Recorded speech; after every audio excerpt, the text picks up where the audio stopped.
Oke, untuk sesi selanjutnya aku serahkan ke Kak Eva ya. Silahkan Kak Eva. Oke, thank you Kinan. Terima kasih banyak untuk waktu dan kesempatannya. Sebelumnya, selamat malam teman-teman.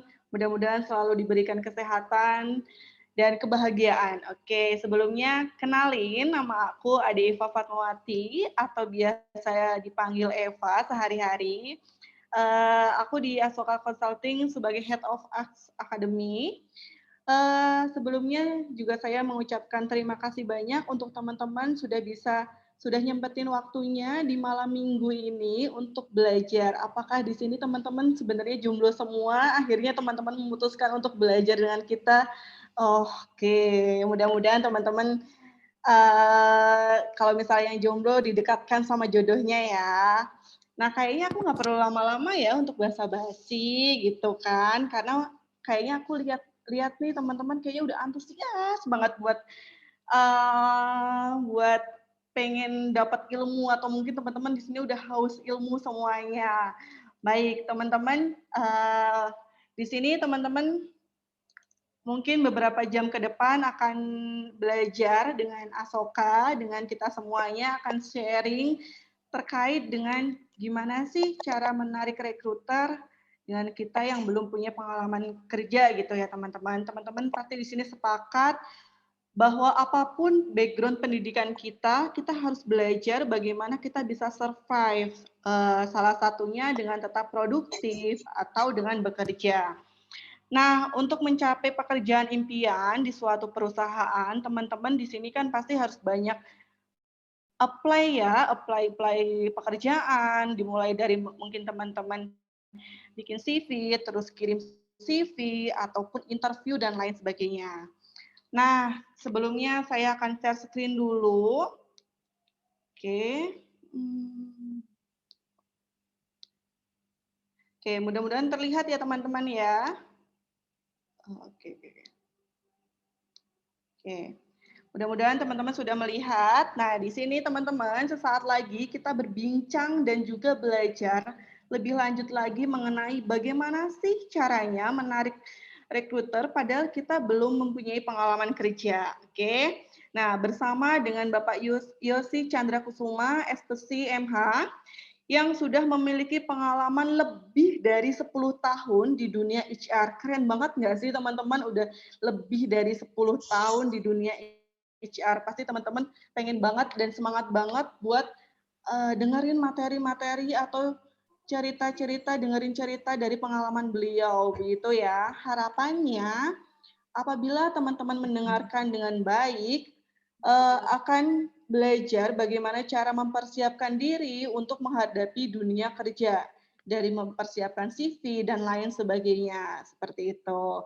Nah, langsung saja tanpa lama-lama ya teman-teman, kita panggil saja Bapak Yosi Chandra Kusuma. Apakah Bapak Yosi sudah hadir? Halo Mbak Ade, selamat sore. Selamat sore Bapak, Oh, gimana selamat sore kabarnya adik-adik hari ini? teman-teman. Kabar baik, alhamdulillah. Selamat malam. Selamat malam. Gimana kesibukannya hari ini Pak? Apakah Kesibukannya ini karena weekend jadi libur dan kebetulan beberapa bulan ke belakang ini masih aktifnya di Jakarta saja. Wah, pasti banyak kegiatan ya Pak ya, dan sekarang pasti sangat apa ya, karena Bapak bersedia hadir di sini untuk sharing-sharing, pasti nantinya bakalan kita tuh banyak mendapatkan insight-insight yang lebih banyak gitu ya tentang pengalaman Bapak selama ini yang lebih dari 10 tahun begitu ya Pak ya. Insya Allah. Kayaknya nih teman-teman di sini udah nggak sabar nih pengen cepat dapat materi atau sharing-sharingnya. Mungkin kira-kira udah siap untuk menyampaikan materi? Boleh. Siap. Oke, baik, jika memang sudah siap untuk waktu dan tempatnya, saya persilahkan. Baik, terima kasih Mbak Ade, tim Asoka. Halo teman-teman, adik-adik semuanya, selamat malam. Malam. Selamat malam ya. Jadi ini kesempatan yang diberikan oleh tim Asoka ya, satu sesi yang sangat bagus menurut saya. Dan kemudian Minat psikologi. sudah ada distraction. Di sini masih azan, mungkin di ini dulu ya, bisa ini sebentar kali ya.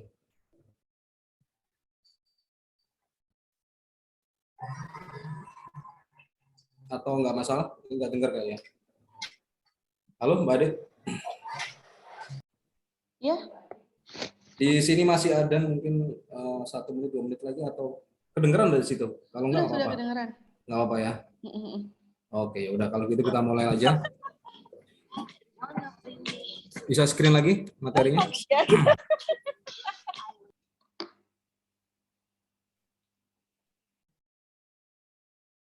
Bisa di screen lagi? Oke. Oke, nah ini materi yang sebenarnya sudah sering kali ya untuk saya bawakan gitu ya.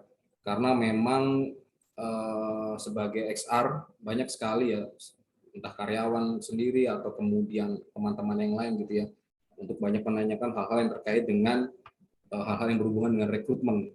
Memang secara teknis terakhir sih kalau saya pribadi itu pegang untuk rekrutmen itu untuk teknis ya, itu sekitar ya 9-10 tahun yang lalu gitu ya. Cuman kalau dari sisi XR kan memang secara langsung salah satunya untuk bisnis prosesnya pastinya adalah rekrutmen ya.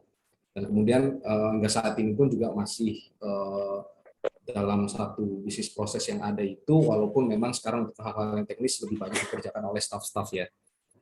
Tapi nggak masalah, dan memang karena memang hal ini sudah menjadi sesuatu yang kemudian banyak ditanyakan, ini hal yang bagus kemudian untuk saya bisa sharing, dan semoga bisa membantu adik-adik sekalian untuk bagaimana menghadapi, terutama untuk yang fresh graduate, untuk melangkah ke tahap kehidupan yang selanjutnya, tanda jenjang karir berikutnya. Nah, untuk sesi ini sengaja kami berikan judul ya, untuk how to steal recruiter attention with no working experience. Tapi yang lebih kita garis bawahi adalah how to stand out in a crowd. Maksudnya di sini adalah mungkin nanti akan ada gambaran yang lebih mendalam di materinya. Tapi yang paling penting di sini adalah kita sendiri tahu ya, bahwa hingga saat ini setiap tahun itu ada ribuan, mungkin ratusan ribu, nggak tahu mungkin jutaan gitu ya. Dan itu semua mungkin rekan-rekan juga entah sekarang atau mungkin tahun depan atau mungkin ada sudah lama ya, itu mereka bersama-sama lulus pendidikan gitu ya, dan kemudian sebagian besar mungkin 90% salah satu mindsetnya pastinya adalah ingin bekerja. Nah, tapi tentunya di situ kita dihadapkan pada suatu masalah di mana ada ribuan tadi orang bersama-sama untuk mencari kerja, sedangkan lowongan kerja yang tersedia pun tidak sebanyak itu. Nah, ini kan menjadi masalah tersendiri. Nah, saya ingin menyampaikan beberapa fakta ya terkait dengan dunia kerja yang teman-teman atau adik-adik itu harus mulai sadari saat ini. Ini kita ada data, walaupun ini data lama tentunya juga tetap masih relevan ya, bahwa hingga saat ini itu penduduk usia kerja itu hampir 200 juta. Ya, hampir 200 juta itu penduduk usia kerja. Kemudian untuk penduduk yang bukan angkatan kerja hanya 61 juta sekian, kemudian yang angkatan kerja itu ada 137 sekian ribu, dan tentunya per hari ini pasti jumlahnya akan naik terus-menerus. Dan jumlah pengangguran sekarang itu totalnya adalah 6,88 juta. Ini data beberapa bulan yang lalu. Tentunya pun hari ini juga pasti datanya sudah berubah lagi. Dan kita tahu ya, data-data seperti ini biasanya adalah data-data hiburan saja. Dalam artian pasti banyak yang tidak terungkap ya, lebih tepatnya ya. Sehingga pasti jumlahnya jauh di atas ini. Ini yang terjadi saat ini ya. Dan kita tentunya kita tahu bahwa saat ini kan kalau kita bicara soal histori ya, dulu itu ada industri 1.0, 2.0, 3.0, sekarang itu sudah 4.0 ya, sebentar lagi sudah mulai ke 5.0. Dan bagaimana kita bisa menyiapkan diri untuk menghadapi revolusi industri untuk 5.0 itu sendiri. pun di 4.0 aja banyak dari kita yang masih tertatih-tatih. Bisa dilanjutkan. Nah, fakta kedua adalah yang teman-teman harus miliki mindset sekarang adalah bahwa sebuah perusahaan itu menjalankan sebuah kegiatannya adalah untuk mencari keuntungan.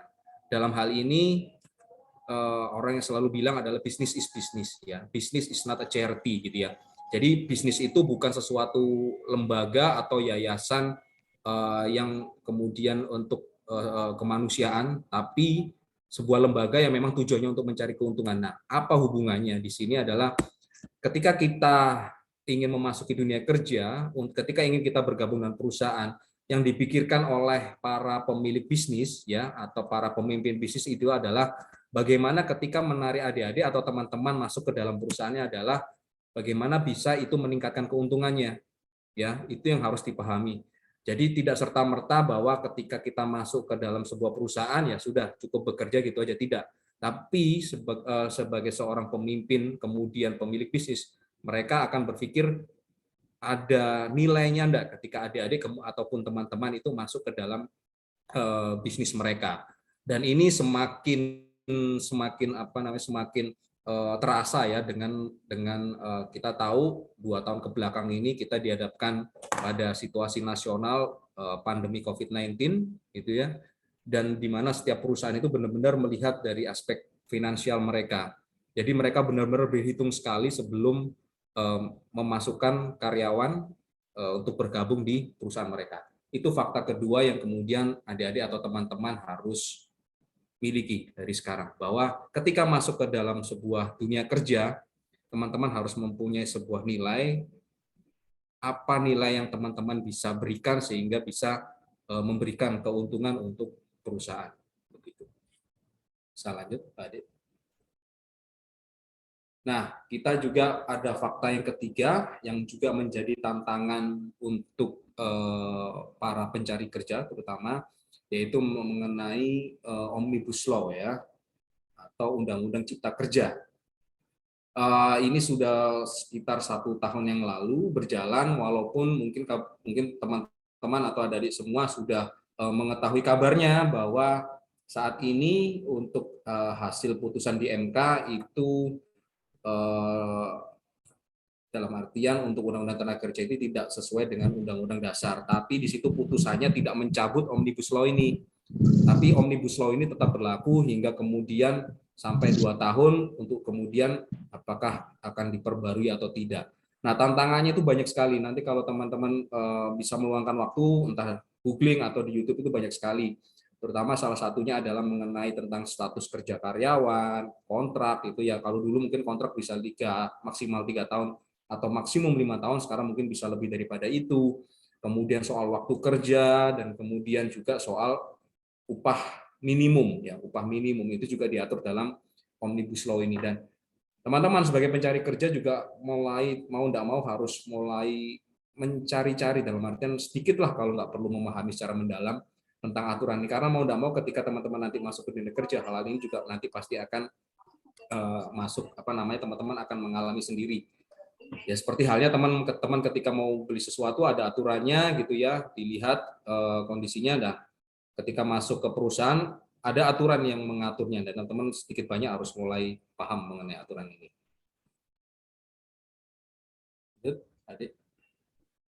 Nah, fakta yang keempat yang kemudian adik-adik atau teman-teman harus pahami ini yang kemudian saya pribadi pun juga dalam pengalaman selama di XR ini ya sangat peduli sekali terkait dengan hal ini gitu ya. Dan kita tahu ya bahwa kita dulu dari sekolah ya, mungkin saya nggak tahu ya dengan pendidikan yang sekarang, tapi mungkin generasi saya atau mungkin generasi 10 tahun setelah saya gitu ya, kita tahu bahwa pendidikan di negara kita salah satunya itu semuanya mulai dari SD 6 tahun, SMP 3 tahun, SMA 3 tahun, kemudian universitas, itu semuanya kita hanya belajar mengenai teori ya. Mau enggak mau. Contohnya aja di universitas, saya tanyakan nih teman-teman, ketika teman-teman lulus S1 gitu ya, punya skill apa sih? Punya skill apa? Punya ilmu. Oke, punya ilmu apa gitu ya? Ya, ilmu yang ada di buku gitu ya. Nah, tapi kemudian pernah nggak teman-teman di situ banyak kemudian hal-hal yang teman-teman dapatkan selain dari teori-teori itu ya? Dan itu sendiri ya yang membuat teman-teman semua mulai dari SD, SMP, SMA itu bahkan universitas semua mindsetnya ketika mereka ada di sekolah itu mindsetnya adalah tentang bagaimana ikut ulangan ya, mengikuti ulangan, kemudian mendapatkan nilai bagus, ikut ujian semester, ikut ujian akhir semester dengan nilai yang bagus, sampai pun pada kelulusan bagaimana cara mengikuti ujian akhir nasional dengan bagus, termasuk juga bagaimana cara mengikuti ujian masuk universitas atau perguruan tinggi dengan nilai yang bagus ya. Jadi orientasinya itu semua adalah ke hal-hal yang sifatnya teoritis. Ya kita tentunya apa namanya melumrahkan ya, hal yang lumrah, makanya kemudian banyak menjamurnya bimbingan belajar dan sebagainya. Orientasi semua ke sana. Dan semuanya ketika dari awal kemudian hingga pendidikan tinggi belajar teori, namun faktanya 90% orang yang bersekolah ketika mereka nanti lulus itu adalah ingin bekerja. 90% itu ingin bekerja. Nah, faktanya yang tadi saya bilang itu adalah bahwa bisnis is bisnis, bahwa bisnis itu aktivitas yang mempunyai banyak keterampilan atau skill. Yang dibutuhkan itu bukan lagi masalah teori. Masa bodoh dengan teori kalau kemudian tidak menghasilkan keuntungan untuk perusahaan. Itulah makanya saya tadi bilang bahwa mindset itu harus dipahamkan mulai dari sekarang, bahwa ketika nanti teman-teman bergabung di perusahaan, mindsetnya adalah memberikan keuntungan untuk perusahaan. Mau tidak mau itu, karena memang perusahaan itu bukan sebuah lembaga kemanusiaan. Mungkin mungkin bahasanya terlalu kasar, tapi memang itu yang terjadi realitanya. Dan ini dan sistem pendidikan ini berbeda untuk ketika misalnya kita bandingkan di Eropa. Di Eropa di TK akan diajarkan mengenai manajemen diri, bagaimana tentang attitude, bagaimana cara meningkatkan skill, kemampuan komunikasi, attitude, sosialisasi dan sebagainya. Kemudian yang kedua, ketika masuk ke level sekolah dasar, mereka tentang bagaimana mereka bisa mengeksplorasi lingkungannya, mereka belajar eksplorasi lingkungannya. Kemudian di SMP, mereka sudah mulai mengkerucut untuk bagaimana menentukan dan mengembangkan passion mereka atau bakat mereka. Ya, tentu kita sering ya kalau di TikTok atau di YouTube atau di Instagram kita lihat foto-foto gitu ya tentang contoh gitu kan, ada sekolah di situ isinya ada kemudian ada monyet, ada jerapah, ada gajah gitu ya. Tapi semuanya diajarkan kemudian untuk misalnya berenang gitu ya contohnya. Tapi itu kemudian kan nggak relevan. Mungkin kalau gajah punya skill yang berbeda, macan punya skill yang berbeda, monyet punya skill yang berbeda, analoginya seperti itu. Dan di pendidikan di Eropa di situ sejak masa SMP mereka sudah diarahkan mau kemana gitu ya, berdasarkan passion mereka, berdasarkan bakat mereka begitu. Dan di SMA mereka sudah merancang karir tentang masa depannya. Apakah kemudian mereka akan bergabung di universitas atau yang lain, itu mereka sudah dimatangkan di SMA, ya. Dan kemudian ketika sudah sampai universitas, mereka memang benar-benar sudah fokus tentang bagaimana membangun dan mematangkan core atau kompetensi atau skill dari masing-masing mereka. Jadi ya saya nggak tahu, tapi ini sudah berlangsung bertahun-tahun ya, sudah puluhan tahun Indonesia seperti ini. Kita nggak tahu apakah nanti kedepannya akan ada perubahan. Ya syukurnya sih Mendikbud yang sekarang kan mestinya punya mindset yang lebih bagus ya, karena punya pendidikan di luar negeri. Ya kita tunggu saja, tapi itu bukan suatu hal yang mudah untuk membalikan telapak tangan seperti itu, karena ini yang sudah berjalan puluhan tahun. Begitu. Ini fakta yang keempat, teman-teman harus ingat. Nah, di sini yang memang seharusnya untuk sistem pendidikan itu ada, ya, yang harus dilakukan itu adalah mengenai tentang bagaimana belajar tentang cara berpikir, belajar tentang ilmu pengetahuan itu sendiri, keterampilan, dan kemudian yang paling penting juga adalah mentalitas. Nah, kemudian di sini yang kemudian untuk kita pentingnya sehingga kemudian untuk menjadi daya saing SDM yang sangat berkualitas, gitu. Nah, Indonesia saat ini selalu tertinggal untuk itu. Oke, fakta yang kelima, ini yang mengenai industri 4.0 saat ini ya. Perilaku saat ini kita untuk generasi milenial mau tidak mau semua serba digital, it's okay, dan itu memang kita sendiri juga merasakan manfaatnya tentunya, salah satunya. Tentu ada sisi negatif atau sisi positifnya ya. Tapi yang paling penting yang saya harus tekankan di sini ketika kemudian kita saat ini dihadapkan pada era digital seperti ini, kita harus benar-benar pandai ya mengatur, memanage diri sendiri untuk bagaimana kita bisa mengakses untuk hal-hal yang sifatnya digital ya. Banyak hal yang sifatnya kemudian konten-konten itu yang sifatnya kemudian hanya sekedar hiburan saja, itu juga it's okay ya. Tapi juga mulailah, kalau saya sarankan mulailah sekarang untuk ya mungkin sekian persen ya untuk melihat konten-konten yang kemudian bisa memberikan nutrisi otak bagi kita ya, sehingga kemudian kita nggak hanya kemudian dapat hiburannya saja setelah selesai kemudian ya udah gitu aja kan, tapi kita coba untuk cari-cari konten-konten yang kemudian memberikan nutrisi otak buat kita sehingga ada manfaatnya, dan ini bagus juga untuk teman-teman. Dan alhamdulillah ya dengan kemudahan ini tentunya misalnya sharing tentang keilmuan dan sebagainya itu banyak kita bisa akses dengan mudah. Lanjut.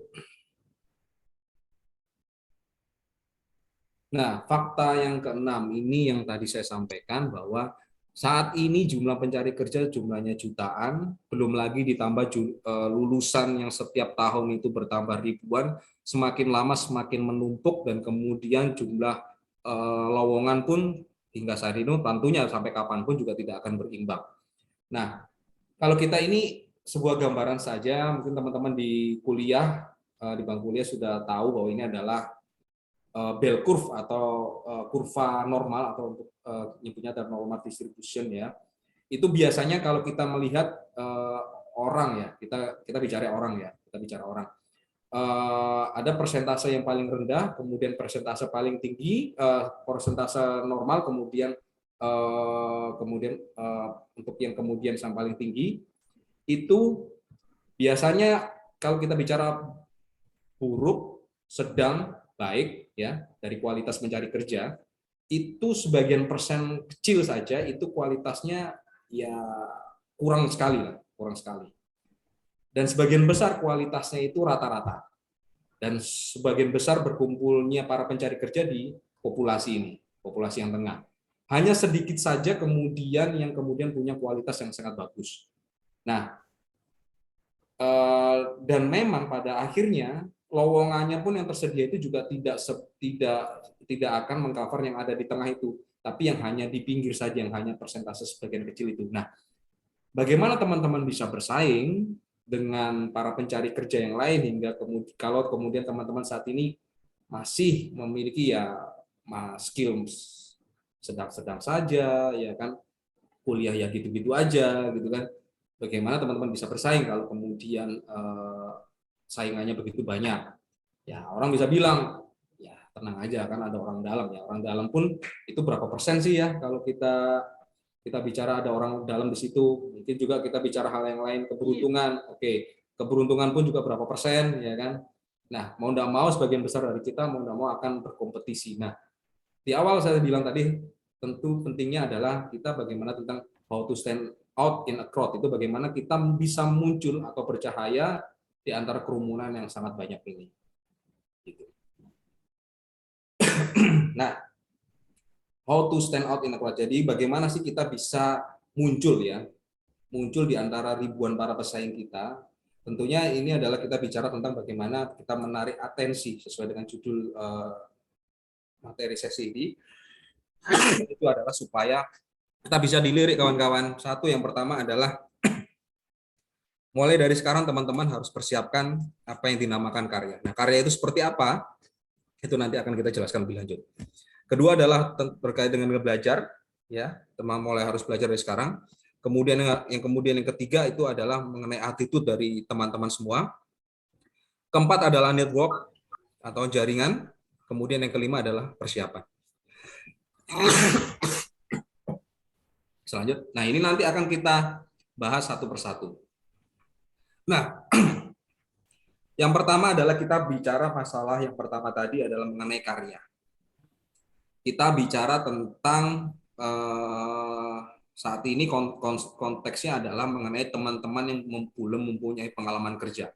Kalau untuk teman-teman yang punya pengalaman kerja pun juga ini menjadi suatu hal yang penting juga.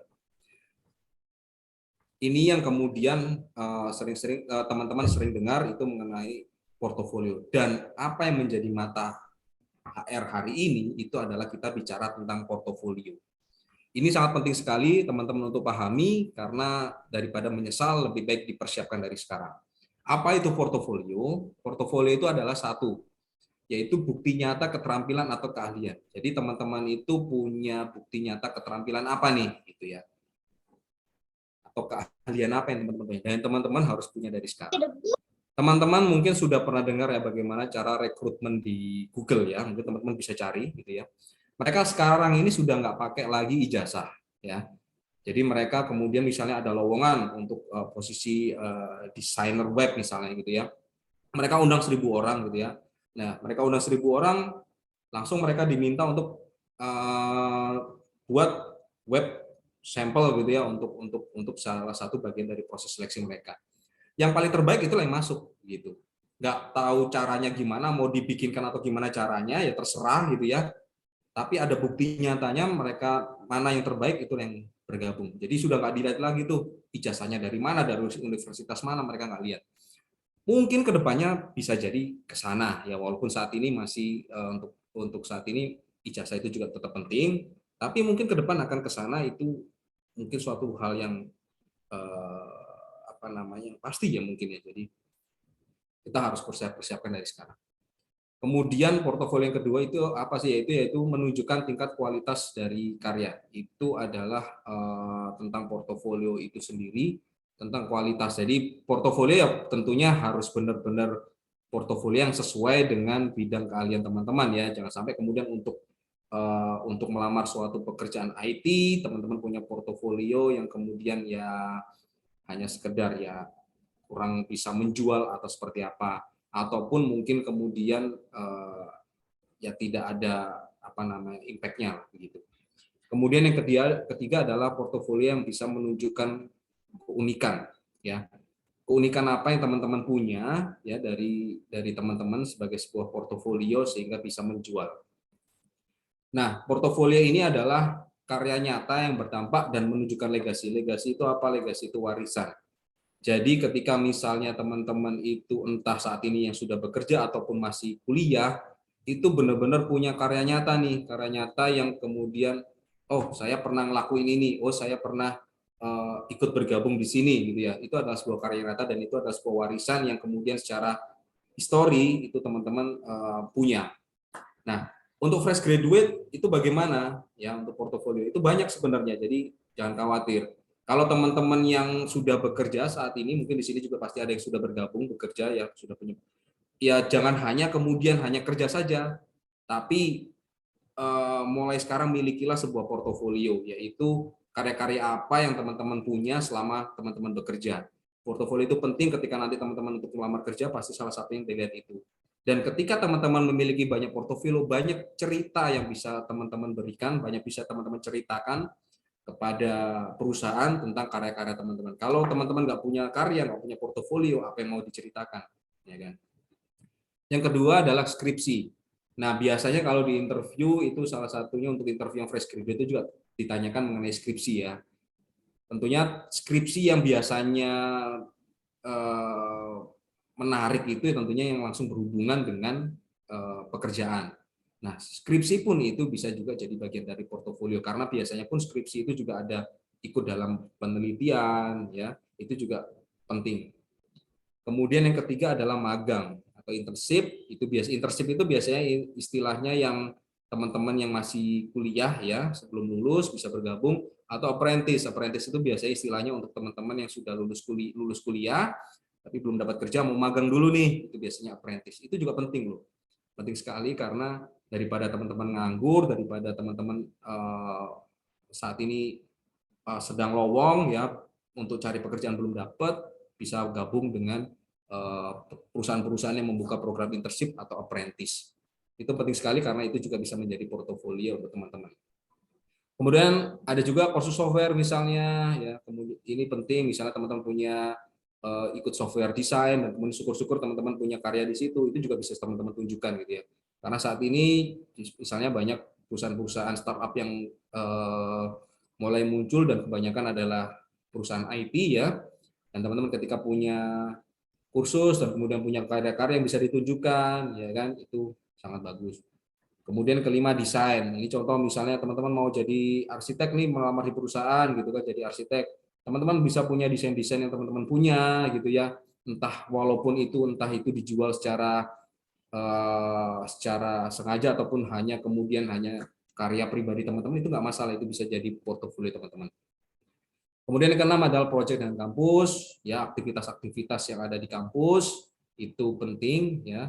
Jadi kalau bisa dari sekarang setiap segala sesuatu hal positif yang terkait aktivitas teman-teman itu mulai dicatat nih, jangan sampai teman-teman melewatkan ini karena ini penting sekali. Yang tadi saya bilang bahwa teman-teman punya storytelling sendiri ya tentang diri teman-teman sendiri, bisa menceritakan bahwa oh selama saya kuliah saya punya ini punya pengalaman, itu sangat banyak sekali dan itu akan bagus sekali. Jadi kalau kemudian teman-teman nggak punya aktivitas ketika teman-teman menceritakan diri teman-teman misalnya ya kan bingung sendiri karena ya dulu waktu kuliah ya kerjanya cuma ngampus gitu ya, habis itu pulang urusan di rumah main udah gitu aja begitu seterusnya ya, itu kan nggak menarik banget gitu ya. Kemudian ketujuh, part timer atau freelancer. Ini juga penting ya, salah satunya adalah sebagai stepping stone atau batu loncatan kalau misalnya teman-teman saat ini masih kuliah untuk bisa part time ya kan, atau kemudian teman-teman saat ini sedang mencari kerjaan tapi belum dapat yang full time, bisa juga cari part timer dulu. Ini juga penting kok. Dan recruiter pasti tetap akan melihat ini sebagai suatu hal yang positif. Nah, kita bicara kemudian adalah mengenai psikotes. Nah, masalah psikotes ini mungkin teman-teman Asoka yang jauh lebih paham daripada saya. Dan kalau saya nggak salah, saya baca ini teman-teman Asoka itu kan nanti akan ada bootcamp ya, Mbak Ade ya. Mengenai salah satunya adalah materi tentang psikotes itu sendiri yang mempersiapkan diri menghadapi psikotes salah satunya. Nah ini penting sekali. Tapi sebagai seorang XR ya dengan dari pengalaman yang saya punya, sebenarnya kalau dari psikotes itu sendiri, menurut saya ya, mungkin nanti kalau salah teman-teman Asoka ya jangan ini ya, jangan bully saya ya karena teman-teman Asoka ini sebagian besar kan S2 psikologi ya, psikolog semua ini. Nah ada dua kalau yang saya lihat di sini adalah tentang potensi dan kemudian kedua adalah attitude. Potensi itu ya teman-teman banyak, misalnya IQ-nya, ya kan, intelijensinya. Kalau attitude itu banyak ke personality-nya. Kalau ada tes-tes itu ada tes personality atau tes kepribadian. Nah, potensi ini kalau perusahaan itu adalah yang yang akan dilihat itu adalah mengenai kalau kita analogikan sebuah gelas, ya, sebuah gelas itu adalah pertama adalah seberapa ukuran gelas kalian. Gelas itu adalah kapasitas kalian, ya, itu seberapa besar. Semakin besar gelasnya, ya, tentunya semakin banyak juga untuk nantinya akan diisi oleh air, gitu ya. Nah, gelas ini analogi dari potensi teman-teman sini. Nah, air itu sendiri adalah tentang saat ini apa yang teman-teman punya. Nah, kalau misalnya teman-teman misalnya oke, udah gelasnya kecil, airnya udah penuh gitu ya, kalau mau bergabung di perusahaan ya mau apa lagi gitu ya. Atau mungkin teman-teman yang mau gabung gitu ya, udah mulai keminter dan sebagainya, ngerasa udah nggak ada yang perlu diisi lagi, ya itu juga tidak menarik untuk rekruter gitu ya. Jadi teman-teman mulai sekarang untuk memperbesar kapasitas gelasnya itu sendiri, dan teman-teman harus punya mindset nih, kalau saya akan bergabung di perusahaan, tentunya di sana akan ada hal baru yang saya akan bisa dapatkan dan saya akan belajar lagi ya apa-apa yang kemudian akan secara langsung ataupun tidak langsung saya akan pelajari di perusahaan. Jadi teman-teman harus ngosongin gelas dulu nih supaya nanti bisa diisi banyak. Kemudian attitude ini sendiri lebih ke arah perilaku ya. Perilaku itu penting sekali. Dan salah satunya kenapa ini penting sekali, nanti teman-teman akan belajar tentunya juga di bootcamp Asoka itu mengenai kalau bahasa sekarang kalau nggak salah istilahnya adalah culture fit ya. Di setiap perusahaan itu punya yang namanya budaya perusahaan. Dan teman-teman nanti akan dilihat secara attitude atau personality-nya itu apakah akan sesuai dengan budaya perusahaan yang ada di sana enggak ya. Tapi ada beberapa yang kemudian culture atau budaya yang hampir semua perusahaan miliki ya. Nah, salah satunya di sini adalah positive attitude. Kemudian yang kedua adalah adaptability, yaitu kemampuan untuk bisa beradaptasi. Kemudian adalah self-motivated, atau kemudian mempunyai motivasi diri. Kemudian adalah motivated to grow atau learn, yaitu motivasi untuk berkembang atau kemudian belajar. Satu lagi yang tidak ada di sini, salah satunya adalah teamwork atau kerjasama. Di semua perusahaan, ya, apapun namanya budaya itu kan macam-macam ya, punya budaya yang berbeda-beda. Kelima budaya ini pasti akan teman-teman temui, ya. Orangnya mau belajar, punya motivasi pribadi, bisa beradaptasi, punya positive attitude, dan bisa bekerja sama. Di semua perusahaan saya yakin, di semua perusahaan itu akan dibutuhkan. Jadi teman-teman mulai dari sekarang persiapkan itu sendiri, ya.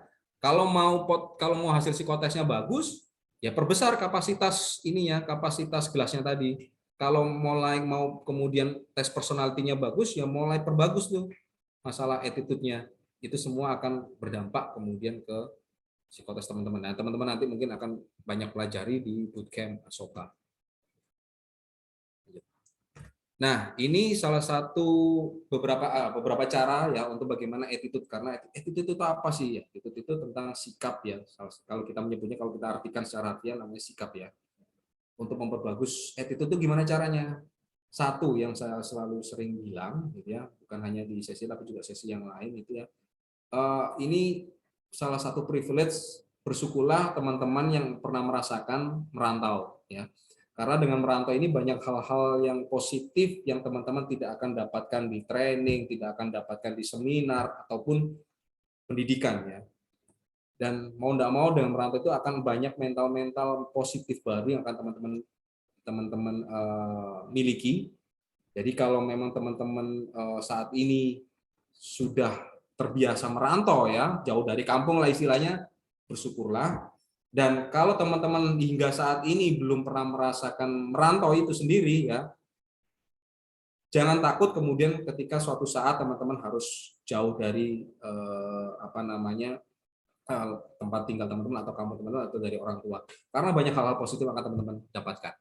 Kemudian yang kedua adalah organisasi. Organisasi itu ketika di kampus ya jangan segan kemudian ikut organisasi. Jangan lihat dulu apa positifnya ya, tentang apa nanti saya dapat apa, waktu saya bagaimana. Gabung aja di situ karena memang akan banyak sekali teman-teman akan dapatkan.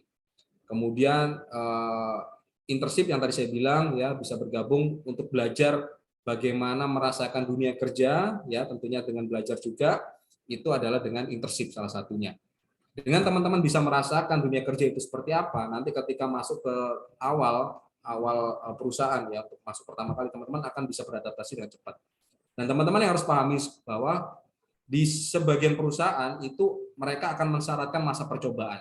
Jadi entah 3 bulan atau 6 bulan pertama itu akan dicoba dulu nih, apakah teman-teman itu ketika sudah masuk itu benar-benar perform atau tidak, menunjukkan kinerja atau tidak. Bisa jadi 3 bulan kalau nggak perform ya selesai, 6 bulan nggak perform ya selesai. Nah, ini teman-teman yang akan harus mulai pahami sekarang. Jadi lulus interview, lulus psikotes itu nggak kemudian final, karena setelah itu ada kemudian masa percobaan itu. Nah, lanjut lagi kemudian network. Network ini penting, kita cari teman ya, gampangnya cari teman-teman itu nggak usah mikir teman manapun, cari teman sebagainya tentunya yang berkualitas ya pastinya ya. Itu penting sekali ya, mulai sekarang dengan organisasi, dengan internship ataupun apa itu penting. Kalau yang ikut klub, gabung klub bagus ya, komunitas tertentu gabung itu bagus sekali, karena di situ nanti ketika mudah masuk dunia kerja itu akan sangat penting sekali. Nah, nanti akan kita bahas juga untuk selanjutnya yang lebih detail. Selanjut. Nah, selain itu ya, mulai dari sekarang teman-teman harus mulai persiapkan juga untuk tentang nutrisi otak ya untuk milenial. Saya tadi saya sampaikan di awal bahwa saat ini kita sudah diberikan suatu kemudahan untuk bagaimana dapat ilmu ya. Banyak sekali, mulai dari Instagram, kemudian dari YouTube, itu gratis gitu ya. Ada hal-hal yang sifatnya negatif atau positif, kita ambil yang positif saja, cari yang benar-benar bisa mengembangkan diri teman-teman.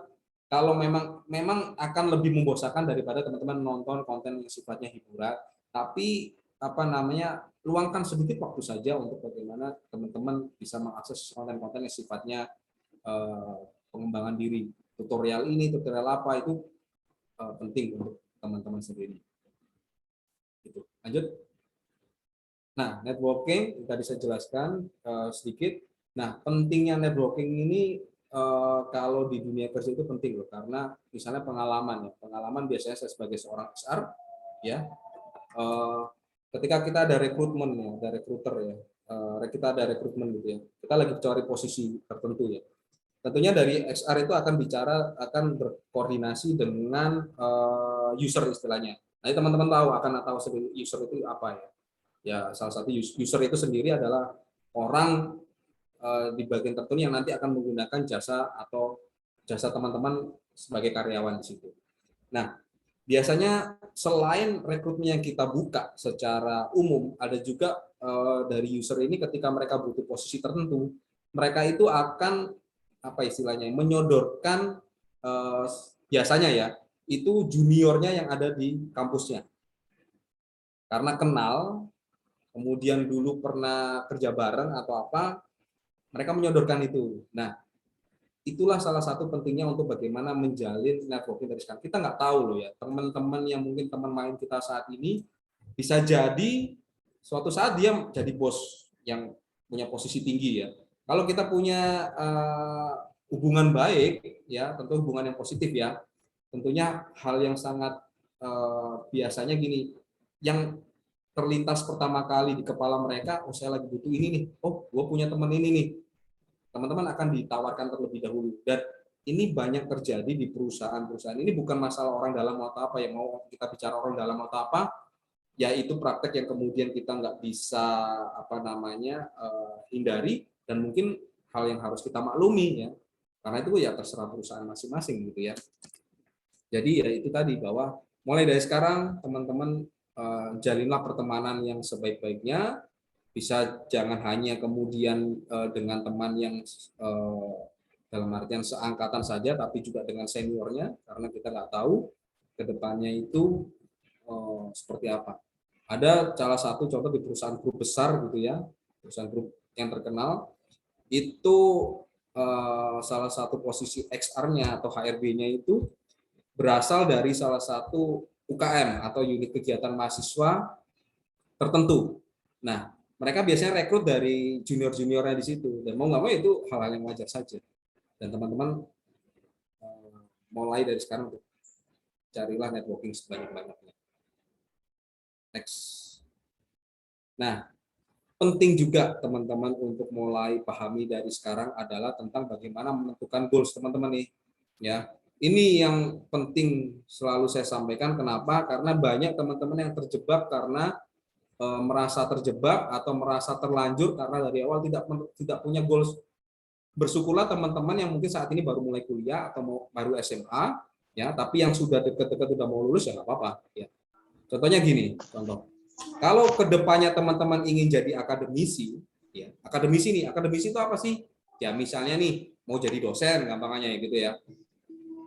Kalau teman-teman kedepannya pengen suatu saat pengen jadi dosen, ya mulai dari kuliah dulu nih yang rajin, ya kan? Minimal kuliah ya datang terus, jangan titip absen gitu ya. Kalau bisa kumlot, ya. Kalau bisa kumlot. Nah kemudian cari beasiswa di luar negeri, ya kan? Sering-sering bikin jurnal, ya, ikut penelitian dosen dan sebagainya, ya kan? Kemudian jadi asisten dosen dan sebagainya, itu akan lebih memudahkan teman-teman untuk kalau teman-teman kedepannya ingin menjadi akademisi, misalnya contoh jadi dosen. Kalau memang teman-teman arahnya ke sana, mulai dari sekarang siapkan hal kayak gitu, ya. Ini penting karena itu supaya karir yang teman-teman akan capai dari awal itu sudah teman-teman persiapkan dari sekarang. Kemudian kedua, kalau teman-teman misalnya mau ya udah nanti saya mau lulus, saya mau kerja, ya mulai sekarang teman-teman ya kuliahnya fokusnya 50%. Fokus 50% ini bukan berarti tingkat dari 50%, enggak ya. Tapi nggak usah terlalu dipikirin banget lah, ya kan, nggak usah harus kumlot atau apa, nggak ada masalah. Kuliah 50%, aktivitas di luar 50% juga ya. Kalau bisa lulus tepat waktu ya, biar nggak jadi beban orang tua, tapi juga aktivitas di luar juga banyak ya. Bisa jadi ikut proyek dosen, belajar software ya kan, kursus, ikut organisasi, ikut magang, part-time dan sebagainya, ya kan? Bisa nongkrong dengan senior, dengan teman-teman yang lain. Lebih apa namanya balance untuk aktivitas kuliah dan di luar kuliah itu sangat banyak, harus teman-teman manage dari sekarang. Tentunya yang positif ya, kalau nggak positif ya apa yang mau dijual gitu ya. Nah kalau teman-teman mau jadi praktisi, mau kerja, gampangannya ya teman-teman harus ngelakuin ini. Ini penting sekali karena mau nggak mau teman-teman pasti akan, oh iya ya dulu harusnya begitu ya. Nah kemudian kalau teman-teman misalnya yang ketiga nih mau bisnis, ya mulai dari sekarang ya udah sekarang fokusnya tentang adalah belajar untuk bisnis tadi. Ya kalau caranya yang paling gampang adalah kalau mau bisnis, teman-teman mulai jualan apa aja deh, gitu kan. Jualan mau yang receh-recehan atau mau yang kelas berat, silakan aja. Paling penting juga kurangin gengsi, jangan berpikir kemudian nanti jualan ini nanti diketawain nggak ya, nggak usah mikir dulu ya, karena kan yang jualan teman-teman bukan teman-teman ya kan. Jadi mulai dari sekarang untuk lakukan itu, ikut seminar, kemudian cari ilmu dari sekarang. Dan yang paling penting adalah punya mentor, karena mentor itu yang akan menentukan kesuksesan teman-teman nantinya bisa punya bisnis atau enggak. Karena mentor itu sendiri sebagai apa namanya role model. Oh nanti gue mau bisnisnya bentuknya kayak gini. Biasanya kita akan mencontoh. Nah mencontohnya itu dari mentor itu. Nah kalau teman-teman sekarang nih yang kelima nih ya, teman-teman sudah punya hobi arahnya mau ke sana, gitu, mau ke kamu punya hobi itu, kamu ngembangin hobi itu ya nggak apa-apa ya. Nah mulai dari sekarang teman-teman lihat bakat teman-teman sendiri apa, perdalam skill teman-teman ya, cari hobi yang benar-benar bisa menghasilkan uang nih kalau bisa ya, itu hal yang positif. Tapi kalau nggak menghasilkan uang pun ke depannya ya nggak apa-apa, siap-siap aja. Namanya juga teman-teman ingin bahagia, gampangnya ngejar passion teman-teman ya, bakat teman-teman ya. Ya teman-teman harus mulai dari sekarang. Kalau yang hobinya nyanyi dari sekarang fokus tuh nyanyinya diperbanyak ya. Kalau kemudian ada kesempatan mau nyanyi di kafe dan sebagainya, ikutin aja ya mulai dari sekarang. Nah, goals ini penting ketika teman-teman nanti akan menentukan ke arah mana teman-teman akan melangkah. Gitu. Lanjut. Nah, kita bicara tentang keberuntungan. Saya bilang bahwa oh, orang itu bisa gabung di situ beruntung banget ya. Oh, orang itu bisa tajir gitu beruntung banget ya. Sebenarnya nggak ada sesuatu yang kemudian datang secara tiba-tiba, ya kan? Nggak ada yang datang secara tiba-tiba. Tentunya ada sejarahnya, ada historinya, ada entah usaha ataupun apa itu ya. Nah, ini kalau ada pepatah istilah yang bilang nanti, ini ucapan dari Elmer Letterman. Elmer Letterman itu siapa? Nanti teman-teman bisa googling ya. Jadi ini dia bicara tentang keberuntungan. Keberuntungan itu apa? Keberuntungan itu adalah peristiwa yang terjadi ketika persiapan bertemu dengan kesempatan. Nah, itu pentingnya tadi saya bilang bahwa di awal teman-teman harus mempersiapkan ini itu, sehingga suatu saat ketika kesempatan itu datang, kesempatan itu apa? Salah satunya adalah lowongan pekerjaan. Itu adalah sebuah kesempatan. Teman-teman sudah punya persiapan. Ketika teman-teman sudah punya persiapan dan kemudian kesempatannya itu ada, teman-teman akan bisa menjadi orang yang beruntung. Ya, teman-teman gampangnya gini analoginya. Teman-teman bawa payung walaupun belum hujan, tiba-tiba hujan. Teman-teman bilang, waduh, untungnya bawa payung gitu kan. Atau teman-teman nggak bawa uang cash, tiba-tiba ternyata tapi bawanya e-money. Dan ternyata memang di situ bisanya cuma e-money. Tapi teman-teman akan bilang, oh ya beruntungnya dapat apa namanya pakai e-money, yang bawa e-money. Coba kalau tadi nggak bawa e-money nggak bisa bayar nih. Jadi ada persiapan terlebih dahulu. Dan ketika persiapan itu ketemu dengan kesempatan, itu yang dinamakan keberuntungan. Dan salah satu persiapan ini yang teman-teman Asoka juga mulai persiapan dari sekarang ya, itu ada bootcamp, dinamakan bootcamp. Itu sangat bagus sekali inisiatif dari teman-teman Asoka. Itu adalah persiapan tadi. Dan ketika teman-teman punya persiapan tadi, ketika suatu saat bertemu kesempatan yaitu lowongan pekerjaan misalnya, itu teman-teman sudah siap dan bisa jadi teman-teman akan menjadi orang yang beruntung itu. Jadi mulai dari sekarang persiapkan ya, sehingga ketika ketemu kesempatan teman-teman jadi orang beruntung. Gitu. Nah, salah satunya mungkin teman-teman nanti akan temui di bootcamp, itu bisa jadi tips and trick job seeking seperti apa. Kalau dijelaskan di sini akan sangat panjang sekali ya. Tips and trick membuat CV itu seperti apa ya kan? Apa mungkin istilahnya apa? Ada istilahnya ATS, application tracking system macam-macam gitu ya. Kemudian tentang interview, tentang psikotes, tentang FGD, apa sih FGD itu ya, mungkin teman-teman yang masih kuliah masih melihat ini suatu istilah yang asing, dan kemudian overview dunia kerja itu seperti apa dan lain-lain. Itu kalau nggak salah teman-teman Asoka sudah menyiapkan untuk secara lebih mendetail terkait dengan persiapan ini. Walaupun nanti kalau memang ada pertanyaan yang terkait dengan persiapan ini tentang CV, tentang interview, ya nggak ada masalah ya. Mungkin kalau saya tidak bisa menjelaskan dengan baik, teman-teman Asoka juga nanti bisa membantu ya untuk menjawab dari pertanyaan dari rekan-rekan atau adik-adik begitu. Tidak masalah nanti kalaupun pertanyaan itu bebas saja, mau tanya apa aja. Gitu. Next, ini sudah terakhir ya. Ya, oke. Begitu teman-teman adik-adik semua ya, untuk sekedar apa istilahnya ya, sharing saja dari saya. Saya punya apa dalam artian suatu keharusan lah untuk bagaimana sharing teman-teman, untuk bagaimana bisa membantu teman-teman karena ada pengalaman kebetulan di dunia XR, sehingga kalaupun saya bisa membantu teman-teman ya tentunya suatu hal yang sangat bagus buat saya. Begitu teman-teman ada di semua, saya kembalikan ke Mbak Ade, tim Asoka. Silakan. Wah, menarik banget ya untuk materinya. Mungkin teman-teman bisa tepuk tangan kali ya buat Bapak Yosi. Karena materinya sangat-sangat bermanfaat buat kita semua, apalagi buat fresh graduate ataupun yang belum punya pengalaman kerja atau yang udah punya pengalaman kerja juga jadi tambah wawasannya, begitu ya teman-teman. Nah, ternyata dari penyampaian yang Bapak Yosi sampaikan tadi, banyak hal yang perlu kita siapkan untuk apply kerja ya, di tengah-tengah banyaknya pelamar kerja dan terbatasnya lowongan kerja. Dan kita juga harus sesegera mungkin untuk setting goals dari sekarang, begitu ya teman-teman. Oke, mungkin di sini dari teman-teman udah antusias banget untuk bertanya terkait hal-hal yang disampaikan tadi. Untuk Bapak Yosi mungkin mau ditampung dulu pertanyaannya, mau jawab 3 pertanyaan dulu atau langsung satu-satu atau seperti apa? Boleh tampung 3 gitu ya.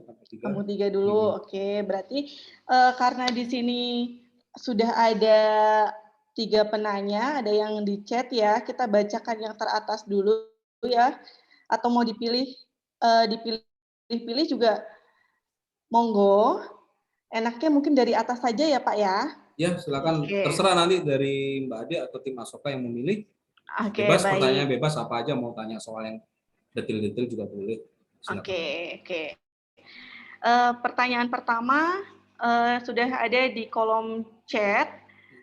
Oke.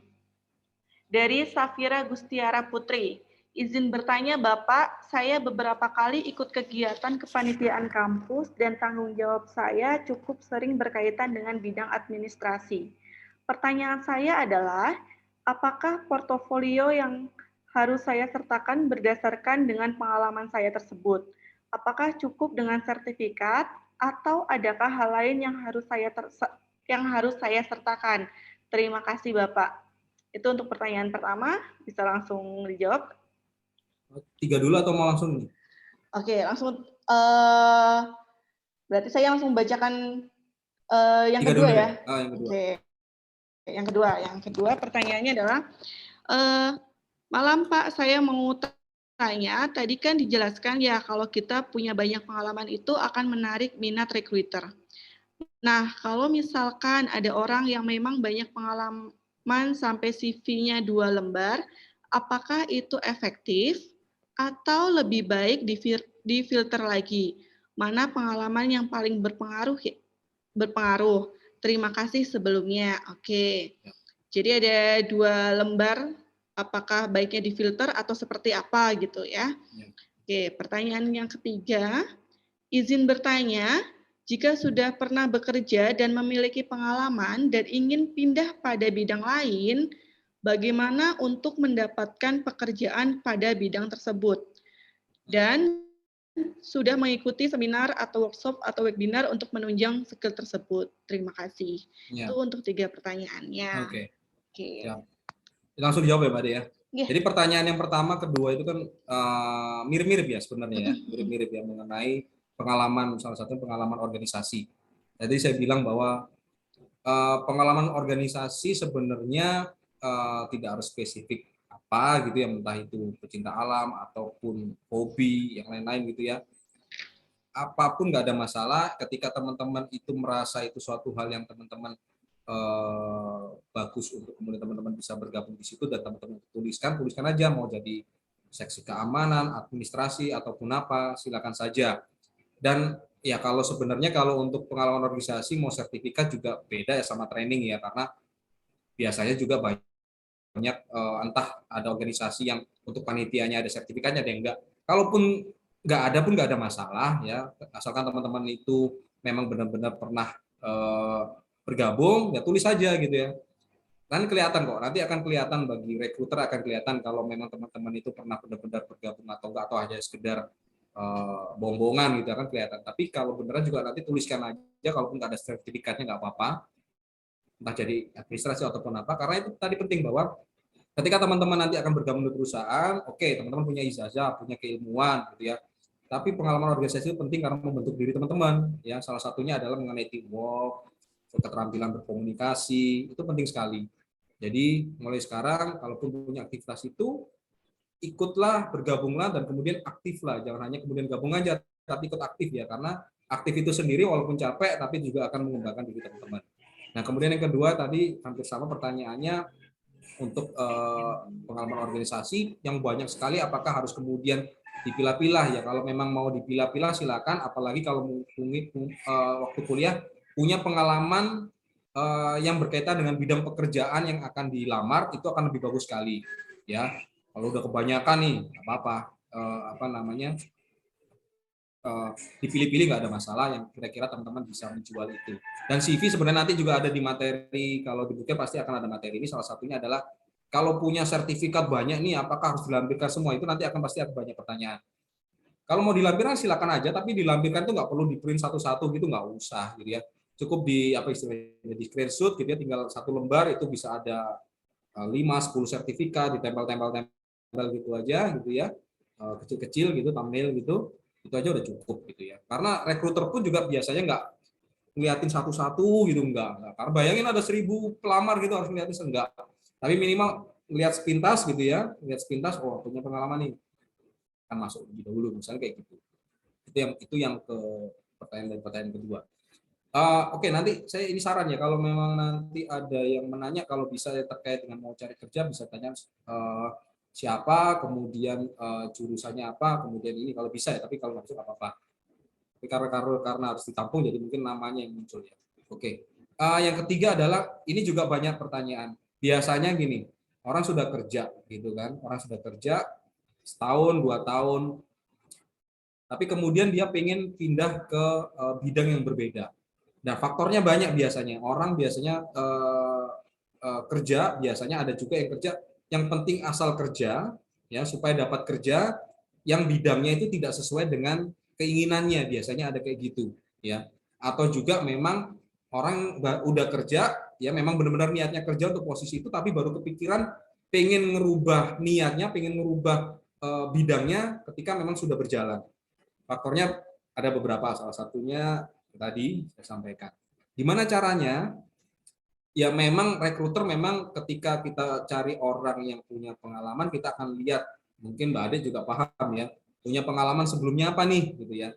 Kalau bisa yang langsung berkaitan dengan pekerjaan saat ini, posisi yang dibuka itu akan sangat bagus sekali. Kalaupun tidak berkaitan, tapi juga minimal ada kaitannya sedikit, itu lebih bagus. Yang nggak ada kaitannya memang biasanya apa ya istilahnya, ya di nomor sekian kan, mau nggak mau ini jujur aja jawab seperti ini ya, di nomor sekian kan. Tapi antisipasinya bagaimana? Ya mulai dari sekarang, walaupun teman-teman misalnya teman udah bekerja gitu ya, pengen cari bidang lain, teman tadi sudah benar ya, bisa ikut training, seminar dan sebagainya. Selain itu juga jangan hanya ikut trainingnya saja, tapi aplikasinya apa nih ya? Itu teman-teman bisa ada kok teman saya ya, dia background di salah satu bidang tertentu gitu kan, dia ingin pindah, dia memang benar-benar berjuang karena memang dia menyadari bahwa ketika dia bergabung di perusahaan yang pertama supaya dapat kerja aja. Posisinya apa, dia nggak peduli, yang penting dia dapat gaji karena memang kebutuhan. Dia pengen pindah, gimana caranya? Dia ikut seminar, ikut ini lagi ya, kemudian bahkan ada yang kuliah lagi. Tapi teman yang saya ini, itu akhirnya di sela-sela waktu dia bekerja, dia ikut proyek-proyek yang memang berkaitan dengan bidang pekerjaan yang dia inginkan. Mau nggak mau teman-teman harus, kalau memang sudah terlanjur seperti itu, harus punya extra effort ya untuk bagaimana untuk change bidang teman-teman yang teman-teman inginkan. Harus ada extra effort ya, jangan kemudian menyerah gitu aja. Ada usaha berarti pasti juga akan ada hasil. Gitu Mbak De. Oke, semoga untuk Safira, Amira, dan Hana sudah terjawab. Mudah-mudahan jawaban dari Pak Yosi cukup membuka wawasan untuk Safira, Amira, dan Hana, dan mungkin untuk yang lain juga. Oke, untuk yang termin kedua, mungkin saya buka untuk 3 penanya. Yang mau open mic, silakan, atau raise hand dulu, monggo. Jadi untuk yang termin kedua ini, biar ngomong ya Pak ya, gitu. Gitu aja boleh. Oke, silakan, boleh langsung open mic aja, nggak apa-apa. Yang mau bertanya. Jurusan nama, dari mana, kalau masih kuliah kampus di mana, jurusan apa. Kalau udah kerja pun nggak ada masalah. Oke. Silakan, kami tunggu yang mau open mic, silakan.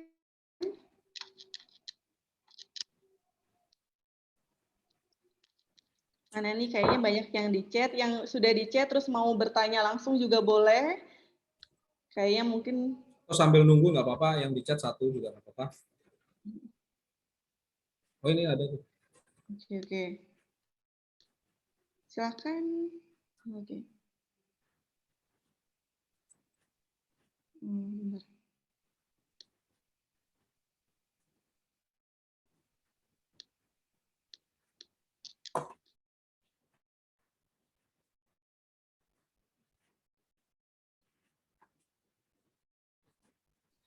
Silakan Mbak Hana untuk pertanyaannya, langsung boleh disampaikan. Terima kasih sebelumnya kesempatannya Bu. Baik Pak Yosi, saya mau bertanya. Sebelumnya saya memiliki pengalaman 7 tahun di bidang administrasi. Lalu sekarang saya mau pindah untuk melihat karir ke depannya di bidang HRD. Nah, untuk sementara ini saya sedang menekunin untuk S2, manajemen SDM. Dan saya juga sudah mengikuti webinar, seminar untuk menambah skill saya. Tetapi saya melihat untuk peluangnya itu cukup kecil, Pak. Jadi apakah untuk bidang HRD ini apalagi yang perlu saya kembangkan ya Pak ya? Tolong dibantu Pak, terima kasih. Oke, kalau boleh tahu ya, ini sekalian supaya benar-benar saya menjawabnya dengan benar lah, tidak mengecewakan juga. Supaya juga bisa menjadi solusi. Kalau boleh tahu Mbak Ana, S1-nya jurusan apa? Kemudian kalau administrasi itu untuk administrasi kan banyak ya. Oke.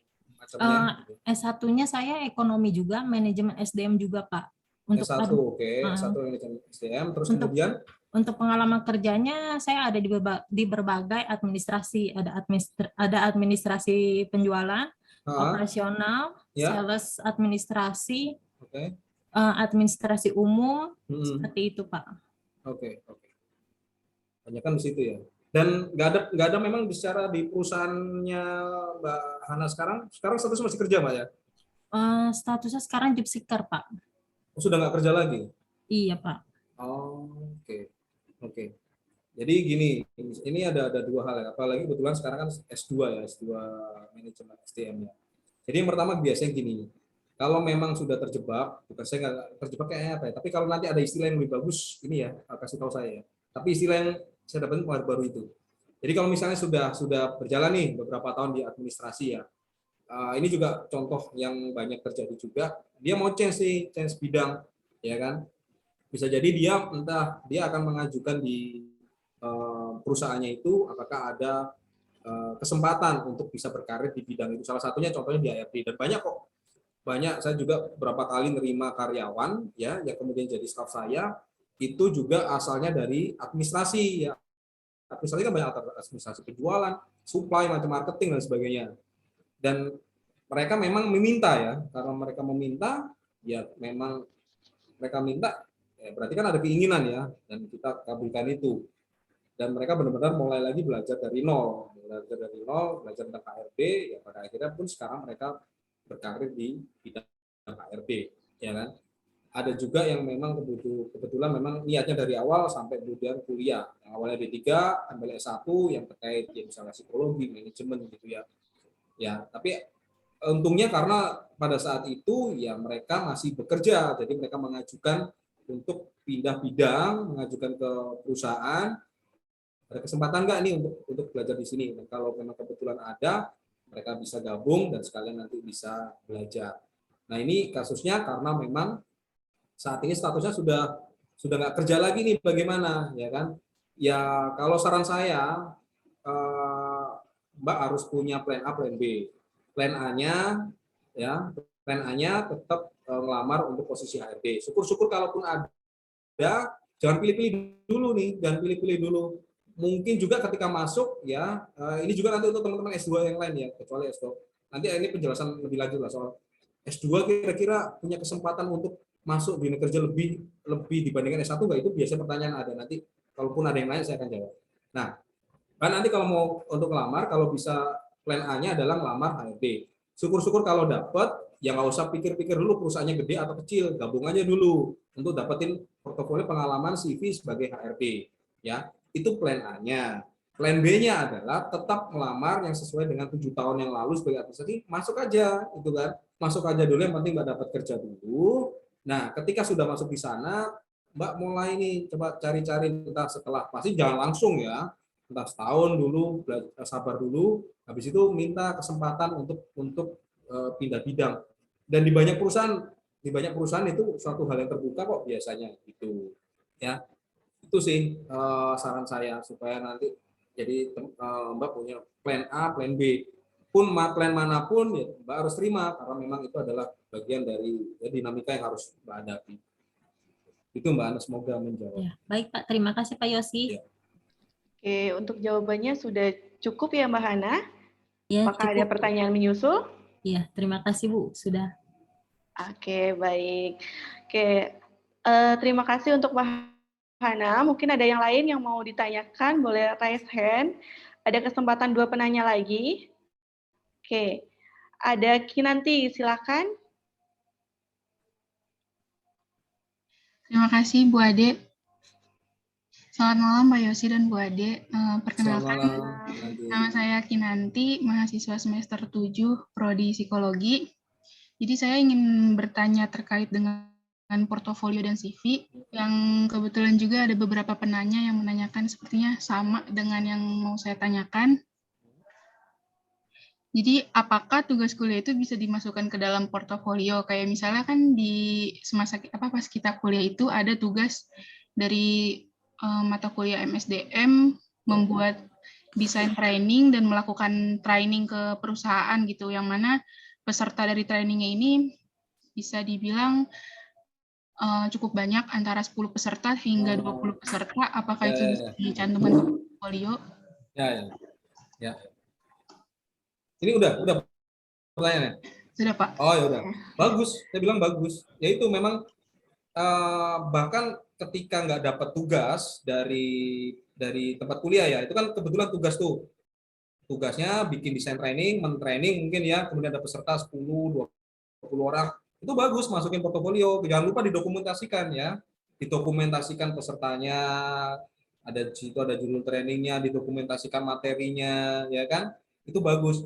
Dan teman-teman psikologi juga dulu banyak kok, kemudian dia walaupun nggak ada tugas dari tempat kuliah, punya inisiatif untuk bisa memberikan training entah ke sekolah-sekolah, entah kemudian ke perusahaan, ya apalagi gratis kan, ya itu bagus sekali. Jadi tapi yang paling penting adalah dokumentasi, karena dokumentasi itu penting sehingga teman-teman ada cerita nih. Saya punya portofolio ini, gitu ya, punya pengalaman ini ada ceritanya nih, ada dokumentasinya, ada bentuknya, gitu. Jadi jangan lupa publikasi itu. Zaman saya dulu dokumentasi itu susah. Zaman dulu kan handphone yang ada kameranya itu jarang ya. Jadi banyak aktivitas tapi nggak didokumentasikan. Orang yang punya kamera berapa sih gitu kan. Nah, kalau zaman sekarang kan semuanya serba handphonenya kan canggih-canggih ya, udah kamera aja udah kayak boba gitu kan, banyak gitu kan. Nah, dokumentasikan ini jangan lupa. Dan yang paling penting adalah aktif. Kalau tadi udah punya pengalaman bikin training, coba tuh bikin training di tempat yang lain, di sekolah, di perusahaan, kasih gratisan aja, nggak ada masalah. Ya, syukur-syukur kalau ada yang mau bayar ya. Dan itu jadi jadi portofolio yang sangat bagus sekali, beneran.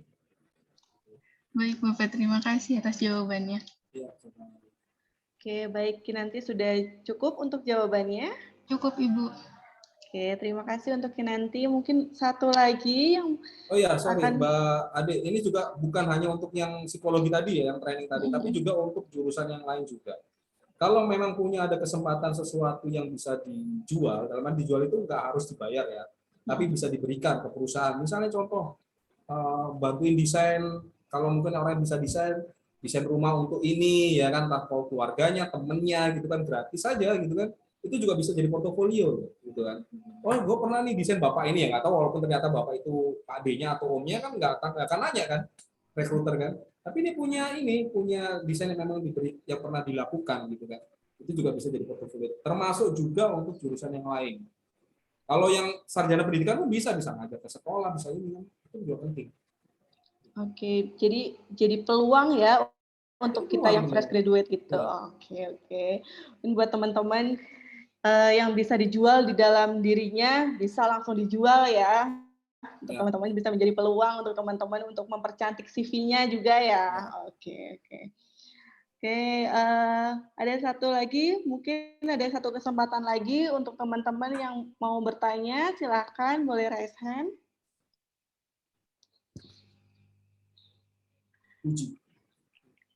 Oke, untuk Putri Lestari, silahkan boleh open mic-nya. Selamat malam Mbak Ade, Pak Yosi. Perkenalkan, nama saya Putri Lestari. Mohon maaf sebelumnya saya tidak on cam ya Pak ya. Di sini saya ingin bertanya, apabila saya memiliki pengalaman kerja di bidang psikologi sebagai konselor di suatu biro, namun pengalaman saya itu tidak sampai 1 tahun dan tidak mendapatkan sertifikat. Nah, apabila saat ini saya ingin melamar pekerjaan lagi di suatu biro, sedangkan di biro tersebut menentukan syarat minimal pekerjaan, misalnya minimal 1 tahun. Nah, bagaimana cara meyakinkan instansi atau perusahaan tersebut bahwa saya layak untuk bergabung? Terima kasih, Bapak. Pertanyaannya sangat bagus ya, Bapak ya. Oke, mungkin bisa langsung dijawab. Ya memang perusahaan ada yang entah perusahaan, biro, ya apapun itu, ada memang yang ngasih sertifikat, ada yang enggak. Tapi sebagian saya pikir sekarang ya rata-rata sih udah ngasih sertifikat. Tapi kalau ternyata enggak, kalau bisa tanyain lagi nih benar-benar enggak atau memang kelupaan, bisa jadi kan. Syukur-syukur kelupaan aja bisa dikasih kan. Tapi kalau enggak ya nggak apa-apa, tulis aja di CV pengalamannya apa gitu kan. Walaupun nggak ada sertifikat nggak ada masalah. Nanti kalau ditanyain ini bener nggak ya kan, ya bilang aja bener. Kenapa kalau nggak ada sertifikat ya bilang aja memang nggak dikasih, ya udah jujur aja gitu kan, jujur aja nggak ada masalah. Atau nanti kalau memang benar-benar punya pengalaman di biro misalnya, rekruter kan juga akan tanya, nggak hanya sekedar nanya dari tulisan itu, tapi kan aktivitas di sana seperti apa, nyambung nggak pembicaraannya gitu kan. Nanti kalau punya ternyata misalnya ada sertifikat tapi nggak nyambung, ya sama aja ya, sama aja, tanya ini nggak ngerti, tanya itu nggak ngerti, ya sama aja, punya sertifikat juga nggak akan dianggap juga. Tapi kalau memang bilang jujur aja, oh saya waktu itu nggak dikasih, ya kan, tapi bisa cerita tentang aktivitasnya apa aja dan diajak ngobrol tentang pengalaman di biro itu nyambung, ya akan menjadi menarik. Jadi santai aja. Baik. Tapi biasanya dikasih, kalau nggak dikasih coba tanyain, tapi kalau nggak dapat ya udah. Oke Pak, yang penting kejujuran kita ya Pak ya. Betul. Dan Mbak harus benar ini ya, teman-teman juga yang lain, ketika bicara atau ketika menyampaikan sesuatu, mulai sekarang berlatih lah, ada istilahnya storytelling ya. Storytelling itu penting sekali tuh, tentang menceritakan apa-apa pengalaman yang kita punya. Bahkan pengalaman yang kecil pun ketika kita punya skill storytelling yang bagus, itu bisa jadi suatu hal yang bagus, yang gede gitu. Dan ini juga saya baru pahamnya beberapa tahun ke belakang, coba dari awal tahu itu ya tentang storytelling itu ya, itu sangat bagus sekali. Oke, Baik, mungkin Pak, dari terima Mbak Putri kasih. ada yang mau ditanyakan kembali? Sudah cukup, Mbak Ade. Sudah sangat membantu. Terima kasih. Oke, terima kasih untuk Mbak Putri. Untuk termin yang ketiga, kita buka lagi untuk membacakan pertanyaan yang di chat dari terakhir itu Mbak Hana, mungkin dari Muhammad Irsyad Adiana. Saya langsung bacakan 3 lagi Pak, atau satu-satu dulu untuk yang termin ketiga? Pak Adik nyamannya gimana? Satu-satu? Boleh kalau Boleh. satu-satu. Oke, yang pertama, selamat malam Pak. Sebelumnya terima kasih untuk materi yang diberikan. Tadi disebutkan bahwa portofolio merupakan salah satu karya yang cukup powerful untuk menarik minat rekruter. Bagaimana jika pekerjaan yang akan kita apply berbeda dengan jurusan ketika kuliah? Bagaimana portofolionya? Kemudian, apabila mau apply posisi HR, apakah ada portofolio tertentu? Terima kasih. Ini sebenarnya perlu penjelasan lebih lanjut ya, ketika jurusannya berbeda, jurusan yang dilamar berbeda dengan jurusan kuliah. Karena biasanya kalau lowongan itu kan biasanya ada mensyaratkan ini ya, mensyaratkan pendidikan apa majornya gitu ya. Biasanya sih ada gitu kan. Ya memang ada beberapa posisi-posisi yang nggak mensyaratkan pendidikannya apa spesifiknya ya, misalnya S1 ya S1 memang, tapi nggak mensyaratkan pendidikan harus psikologi, manajemen ataupun apa ya. Tapi sebenarnya harus butuh penjelasan lebih lanjut nih.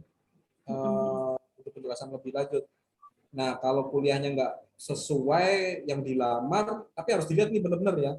Tapi jangan sampai nanti misalnya persyaratan pendidikannya, misalnya majornya udah ditentukan 3 gitu ya, manajemen, akuntansi atau psikologi, ternyata yang berbeda. Ya kalau mau ngelamar, ya sah aja, silakan aja. Syukur-syukur nanti bisa dipanggil, syukur. Tapi kalau nggak dipanggil juga, karena ada perusahaan-perusahaan yang memang strict ya. Dalam artian kalau nggak jurusan itu nggak mau, itu juga ada. Jadi kalau memang mau ngelamar ya apa-apa ngelamar aja, seperti itu. Dan portofolionya gimana? Ya ini tadi perlunya goals dari awal ya kan. Arahnya mau kemana nih? Makanya ini untuk yang penanya ini nanti kalau mau dikasih, kalau memang jawabannya nggak memuaskan, karena saya juga masih harus mencari informasi ya seperti apa sebenarnya kasusnya, itu nanti kalau bisa apa istilahnya ya, bisa open mic aja nanti untuk Oke. jawabnya. Mungkin dari Mas Muhammad Irsyad mau open mic, monggo silakan. Dari saya cukup sih segitu aja dulu. Mungkin Oh, itu gitu. tadi untuk yang terakhir Pak, untuk yang portofolio untuk bidang HR itu apakah ada yang tertentu khusus begitu Pak? Iya, kalau XR sih, XR itu ada beberapa bidang ya. Bidang pasti salah satu rekrutmen. Di XR itu ada rekrutmen udah pasti ya kan. Ada juga training gitu kan. Nanti lebih dalam lagi ada misalnya organization design, ada people development, ada performance management, industrial relation, macam-macam ya. Dan masing-masing itu punya skill masing-masing, kompetensi masing-masing berbeda-beda gitu ya. Kalau misalnya rekrutmen kebanyakan kita ambilnya dari lulusan psikologi memang ya, karena rekrutmen langsung berhubungan dengan teknis pekerjaannya, misalnya psikotes, interview gitu ya. Jadi minimal biasanya itu jurusannya yang kita ambil adalah jurusan psikologi ya, karena di situ lulusan psikologi pasti sedikit banyak tahu tentang alat tes ya, syukur-syukur S2 ya kan. Itu. Kemudian kalau yang lain kalau training biasanya nggak mensyaratkan pendidikan tertentu, bisa psikologi, manajemen ataupun apa. Kalau di tempat saya itu banyak kan, kalau untuk XR yang training itu banyak kan malah lulusan S1 bahasa Inggris ya, karena salah satu kualifikasinya, requirement-nya adalah dia bisa memberikan training selain ke tenaga kerja nasional atau orang Indonesia, dia juga bisa memberikan training ke orang tenaga kerja asing atau ekspatriat. Jadi di tempat saya itu banyak kan yang untuk training, XR training itu dari lulusan S1 bahasa Inggris. Kita akan training lagi orangnya untuk bagaimana bisa memberikan training, bikin materi dan sebagainya. Kalau industrial relation atau legal itu lulusan orang-orang hukum gitu ya. Nah, Yang lain cukup manajemen atau apa. Nah, portofolionya bagaimana ya tadi? Kalau misalnya rekruter ya kalau bisa ikut join sebagai asisten untuk di biro-biro atau proses rekrutmen, ya ikut project-project tentang rekrutmen, psikotes dan sebagainya, itu jadi portofolio yang bagus. Kalau mau di training, sering-sering ikut gabung lembaga training sebagai volunteer misalnya, ya untuk ngadain training, bikin training kayak gitu. Itu sih salah satu contohnya. Tergantung nanti ini siapa tadi namanya? Mas Irsyad. Mas Irsyad pendidikannya apa sekarang? Kedokteran, Pak. Oh, kedokteran tertarik XR. Ya, jadi ada minat juga soalnya Pak, ada minat di HR gitu. Oh, nggak sayang di kuliah. Ya. Lumayan ya, ada kedokteran, tinggal difokuskan ke spesialisasinya, ya kan? Ya kan? Kalau di perusahaan juga bisa gabung, mau buka sendiri juga bisa. Ya kan? Nah, itu. Oke, mungkin dari Mas Irsyad ada pertanyaan lagi? Cukup. Terima kasih. Terima kasih. Sudah cukup ya. Terima kasih untuk Mas Irsyad. Lanjut lagi untuk pertanyaan selanjutnya. Pertanyaan kedua di termin ketiga ini ada dari Rizky Agustini. Bismillah, izin bertanya Pak, bagaimana jika kita ingin melamar pekerjaan, tapi syarat dari pekerjaan tersebut adalah telah memiliki misalnya 2 tahun pengalaman kerja, sedangkan kita belum ada memiliki pengalaman kerja. Padahal kita ingin mendaftar pekerjaan tersebut untuk memiliki pengalaman kerja. Bagaimana ya Pak? Aduh, pasti bingung ya Mbak Rizky ya. Mungkin dari Pak Yosi gimana nih tanggapannya nih? Ya itu yang kalau di TikTok itu kan banyak ya dicari lulusan ini pengalamannya sekian gitu kan 10 tahun, mana nggak realistis lah intinya kayak gitu ya. Jadi gimana sedangkan kita kan mau kerja itu supaya dapat pengalaman. Nah ini lowongan dibuka tapi mensyaratkan pengalaman, bagaimana kita dapat pengalaman, ini kan gitu ya kan. Tapi kalau saya bilang gini, kalau ngelamar kerja itu ya pede aja, nggak usah khawatir ternyata nggak lulus atau ditolak, kan kita nyoba usahanya kan. Apalagi sekarang ya, kalau mau nyoba, kalau bisa coba sebanyak-banyaknya gitu ya, mau 100 lamaran, udah nggak apa-apa gitu ya. Tapi tentunya ada caranya ya, nanti mungkin teman-teman Asoka untuk di sesi-sesi yang lebih detail nanti tentang bagaimana melamar kerja itu ada caranya ya. Tapi yang penting adalah pede aja, mau diterima atau enggak, ya itu urusan nanti, yang penting kita udah mencoba. Ya, makanya kemudian kalau melamar kerja jangan hanya 1, 2, 3 itu aja, itu pun kecil sekali. Jadi ini teman-teman yang udah lulus kuliah pasti udah merasakan lah ya, yang mungkin udah sekarang kerja bisa ditanyakan berapa kali dia ngelamar, ada yang lamar 10 kali, 20 kali nggak dijawab sama sekali, nggak ada respon sama sekali, ada yang dipanggil hanya sekedar interview saja atau psikotes saja, banyak sekali. Tapi yang paling penting adalah coba terus, nggak ada masalah gitu ya. Kalau misalnya tadi mensyaratkan pengalaman, kalau memang berminat, ya udah lamar aja. Walaupun itu mensyaratkan pengalaman, kita nggak punya pengalaman, lamar saja. Syukur-syukur tadi ada portofolio yang sesuai, ya kan? Tuliskan di situ, ya. Jadi walaupun nggak punya pengalaman, tapi punya portofolio, ya kan? Pengalaman ini dalam artian gini, pasti yang diminta adalah pengalaman kerja formal di perusahaan, ya kan? Tapi yang tadi zaman sekarang ini udah mulai bergeser nih, ya kan? Bahkan nggak punya pengalaman kerja secara formal di perusahaan sudah yang punya pengalaman zaman sekarang udah mulai banyak bergeser, tapi dia punya karya-karya nih, dia punya project ini, bisa bikin ini itu gitu, walaupun dia tidak bergabung secara resmi di satu perusahaan, itu bisa dianggap sebuah pengalaman. Ini udah mulai bergeser, tapi nggak tahu apakah akan di semua bidang atau enggak. Oke, mungkin dari Mbak Rizky mudah-mudahan terjawab ya untuk pertanyaannya. Jadi kita pokoknya sat yang penting kita melamar aja kayak gitu ya Pak ya. Nggak ada halal dan haramnya apakah boleh atau nggak boleh gitu untuk melamar kayak gitu ya. Oke. Oke, lanjut. Ini pertanyaan terakhir dari Sophia Christina. Selamat malam, izin bertanya mengenai experience dalam CV. Apabila saya menjalani sebuah small business yang tidak sejalan dengan posisi kerja yang dilamar, Apakah kegiatan tersebut dapat dicantumkan sebagai experience di dalam CV dan dapat menjadi nilai tambah? Terima kasih. Monggo silakan Pak. Ya, ini penting juga. Misalnya gini, baru lulus gitu kan, lulus ternyata setelah dapat kerjanya setahun atau 2 tahun, itu kan banyak waktu luang ya sebenarnya gitu ya. Yang paling penting adalah ini juga menjawab untuk pertanyaan-pertanyaan sifatnya seperti itu, ya kan? Nah, supaya CV kita nggak kelihatan kurang bagus, ya, misalnya setahun atau 2 tahun ada small bisnis itu, ya nggak apa-apa itu cantumkan, itu akan lebih bagus sekali dibandingkan misalnya setahun atau 2 tahun nggak ada aktivitas apa-apa, ya kan?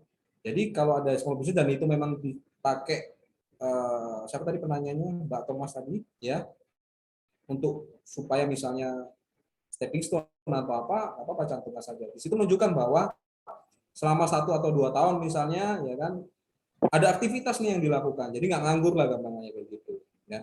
Jadi nggak ada masalah, itu bisa dicantumkan, bisa dicantumkan. Oke.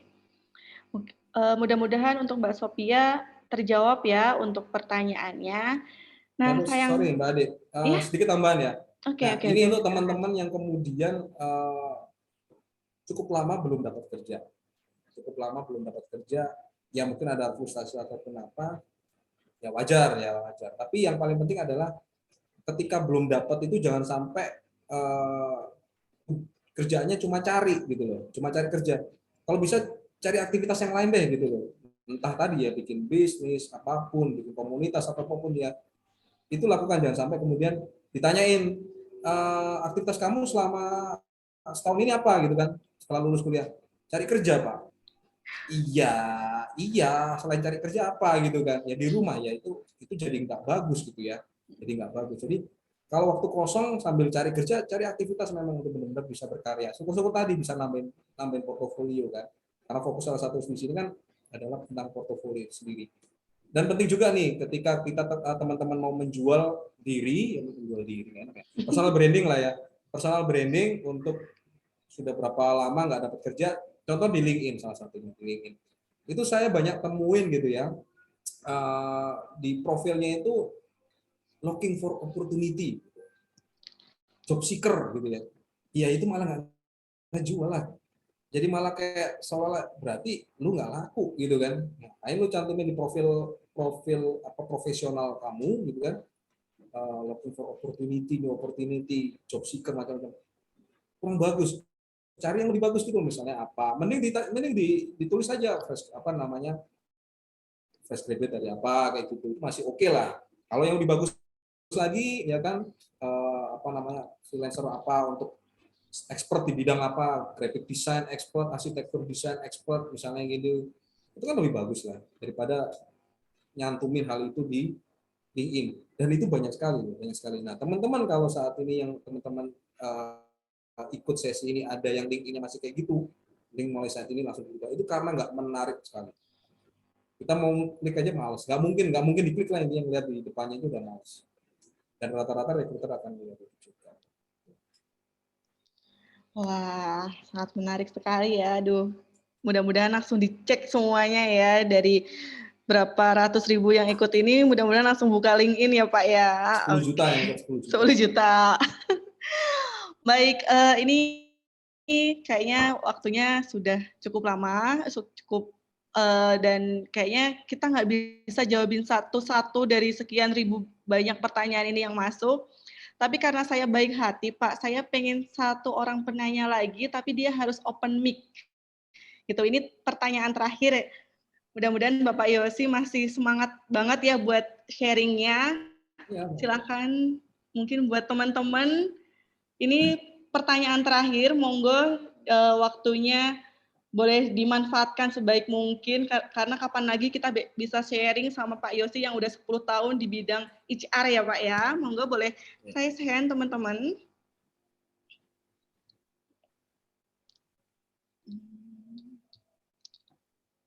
Oke, mungkin yang udah chat di kolom chat boleh raise hand juga biar terjawab pertanyaannya.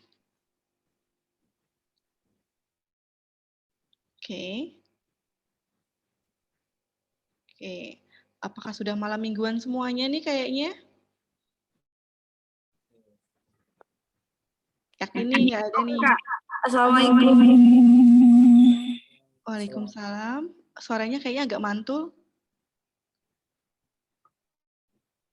Siapa tadi? Sebentar Kak, maaf Kak, maaf. Siapa ya? Siapa ini? Elsa Kak. Elsa itu. Oh, Elsa. Oke, silakan Elsa. Soalnya ini buka di komputer sama HP jadi double melihatnya Kak, layar gede sama layar kecil. Jadi Oh, baru oke. Oke, silakan Elsa. Kalau ada yang mau ditanyakan, monggo. Assalamualaikum warahmatullahi wabarakatuh. Sebelumnya terima kasih sudah diberi kesempatan buat bertanya ya. Saya nggak tahu Pak, ini pertanyaannya nyambung nggak sama yang dibahas ini. Cuman saya ingin bertanya ya Pak.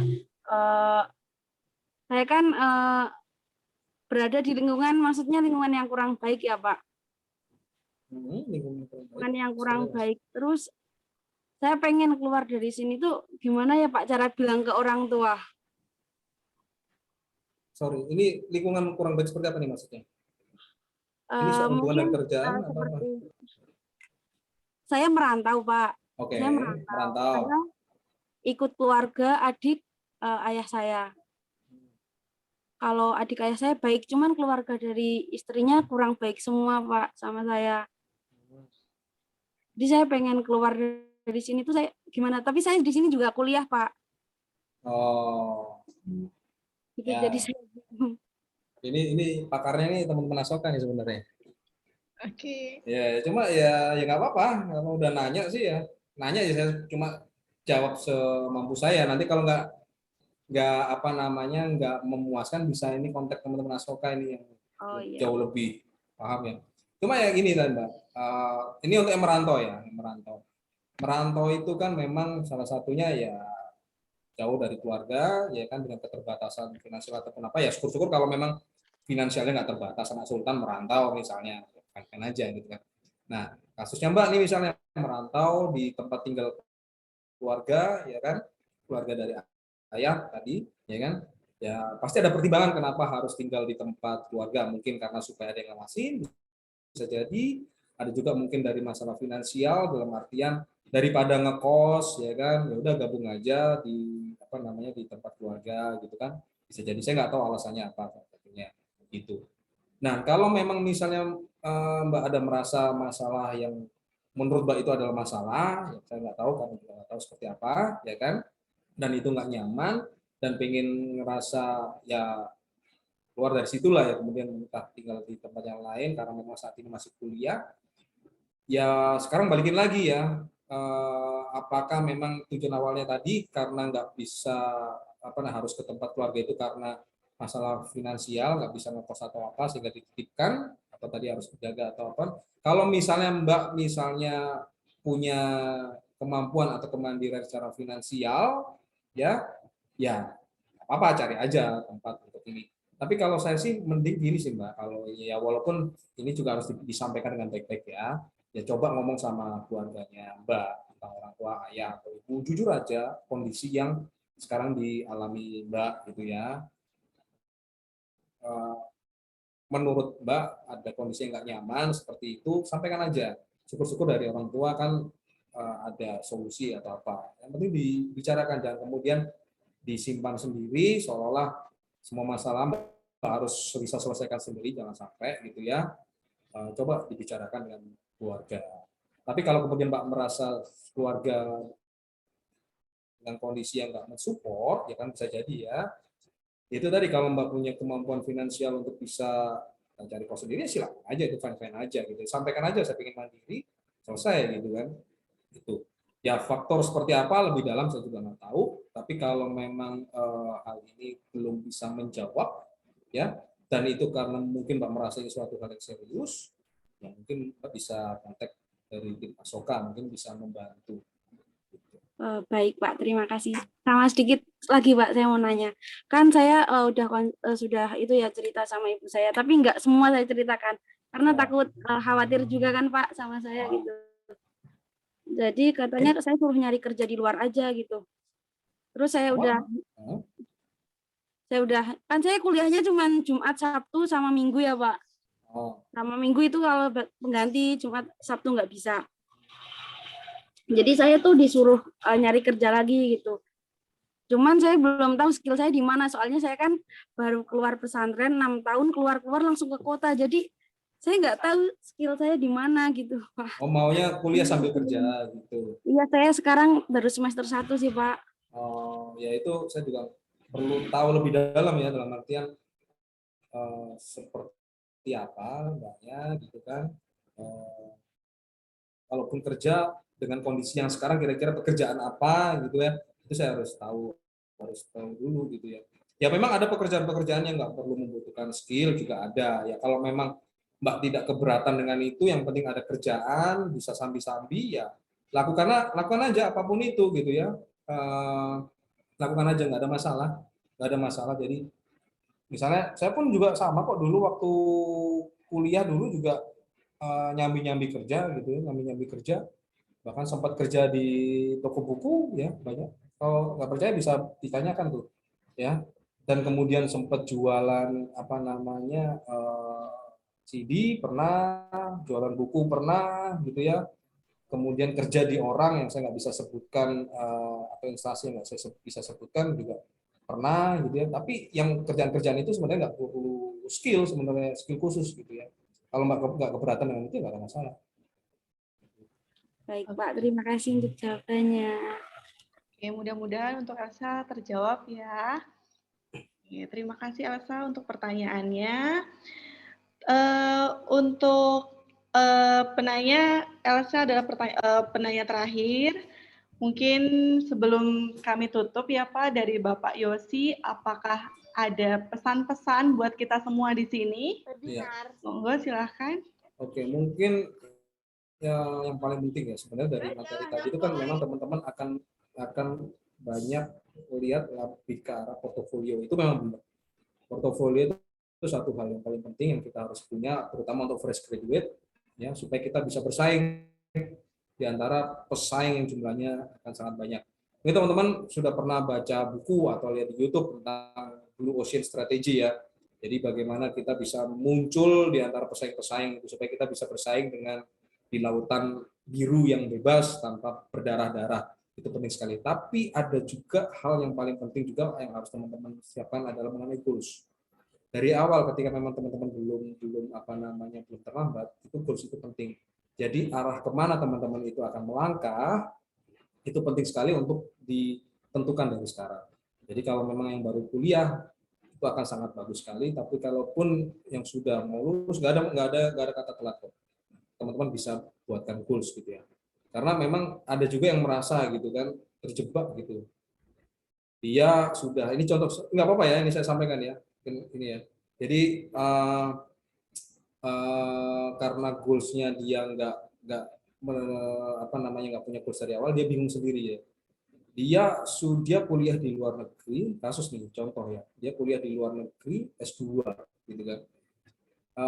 Di awal dia berpikir bahwa ketika saya kuliah di luar negeri S2 di luar negeri, ketika saya balik ke Indonesia saya akan dapat pekerjaan dengan mudah dan kemudian dapat penghasilan di atas rata-rata. Ekspektasinya itu, ya kan? Faktanya, ketika dia melamar di banyak perusahaan, ya, dia tidak mendapatkan yang sesuai dengan ekspektasi dia. Ya. Dalam artian, perusahaan yang memanggil dia nggak sebanyak yang dia pikirkan. Kalaupun ada yang perusahaan yang kemudian menerima, itu dia hanya ditawarkan gaji yang memang sesuai dengan standar posisi yang dia lamar begitu ya. Nah, itu menjadi seolah-olah kayak kemudian dia cukup lama sekali kemudian untuk nganggur karena dia masih berkeras, gue udah lulusan S2 luar negeri lagi, masa gue cuma dibayar segitu, posisi gitu aja gitu kan. Dia pengennya langsung lulus sudah dapat posisi manajerial seperti itu. Dan dia udah nganggur cukup lama 2-3 tahun kalau nggak salah, dan syukur-syukurnya masih syukur ya, alhamdulillah akhirnya dia dapat kerjaan. Dan pada akhirnya kerjaannya apa ya, kerjaannya ya balik lagi dari awal gitu, benar-benar kerjaan yang sebenarnya nggak perlu mensyaratkan S2 apalagi luar negeri gitu ya. Nah itu lagi balik ke tujuan dari awal, kita mau kemana itu harus tentukan dari sekarang supaya nggak salah langkah. Pun kalau ternyata apa yang kita goals kita dengan nantinya itu akan berbeda, ya itu urusan nanti, itu urusan takdir. Kita yang penting adalah berusaha dari sekarang, nanti Tuhan yang akan menentukan. Tapi penting untuk dari sekarang kita harus tentukan terus yang kemarin. Contohnya kalau mau yang masih SMA, nanti mau S1 aja cukup, atau mau S2 dan sebagainya, itu harus dipikirkan. Karena masing-masing itu plus minus. Nggak kemudian kalau udah S2 itu langsung dapat kerja gampang, enggak juga gitu ya. Malah banyak perusahaan yang malah menolak S2 lebih milih S1, itu banyak. Itu kenapa? Itu nanti ada penjelasan lebih detail lagi soal itu. Itu Mbak Ade. Oke, baik. Sangat menarik banget ya untuk kesimpulannya. Sebelumnya saya juga berterima kasih untuk Pak Yosi dan meminta maaf juga apabila mungkin dari tim Asoka kurang maksimal dalam mewadahi sharing kita kali ini, tapi dari saya sendiri dan mungkin bagi teman-teman ini adalah wawasan yang sangat baru dan menambah wawasan kita semua ya teman-teman. Artinya Bapak Yosi ini sangat membuka wawasan-wawasan kita yang mungkin segini jadi lebih banyak lagi begitu. Nah, untuk malam ini untuk Pak Yosi mungkin sudah cukup waktunya sampai di sini. Terima kasih banyak. Terima kasih Mbak Ade, ya, sama-sama. Mungkin apabila Pak Yosi ada kegiatan lain yang mau dilanjutkan, monggo silahkan. Kami sangat berterima kasih untuk Pak Yosi. Terima kasih, Pak. Terima kasih. Terima kasih semuanya. banyak. Selamat malam. Selamat malam, Bapak Yosi.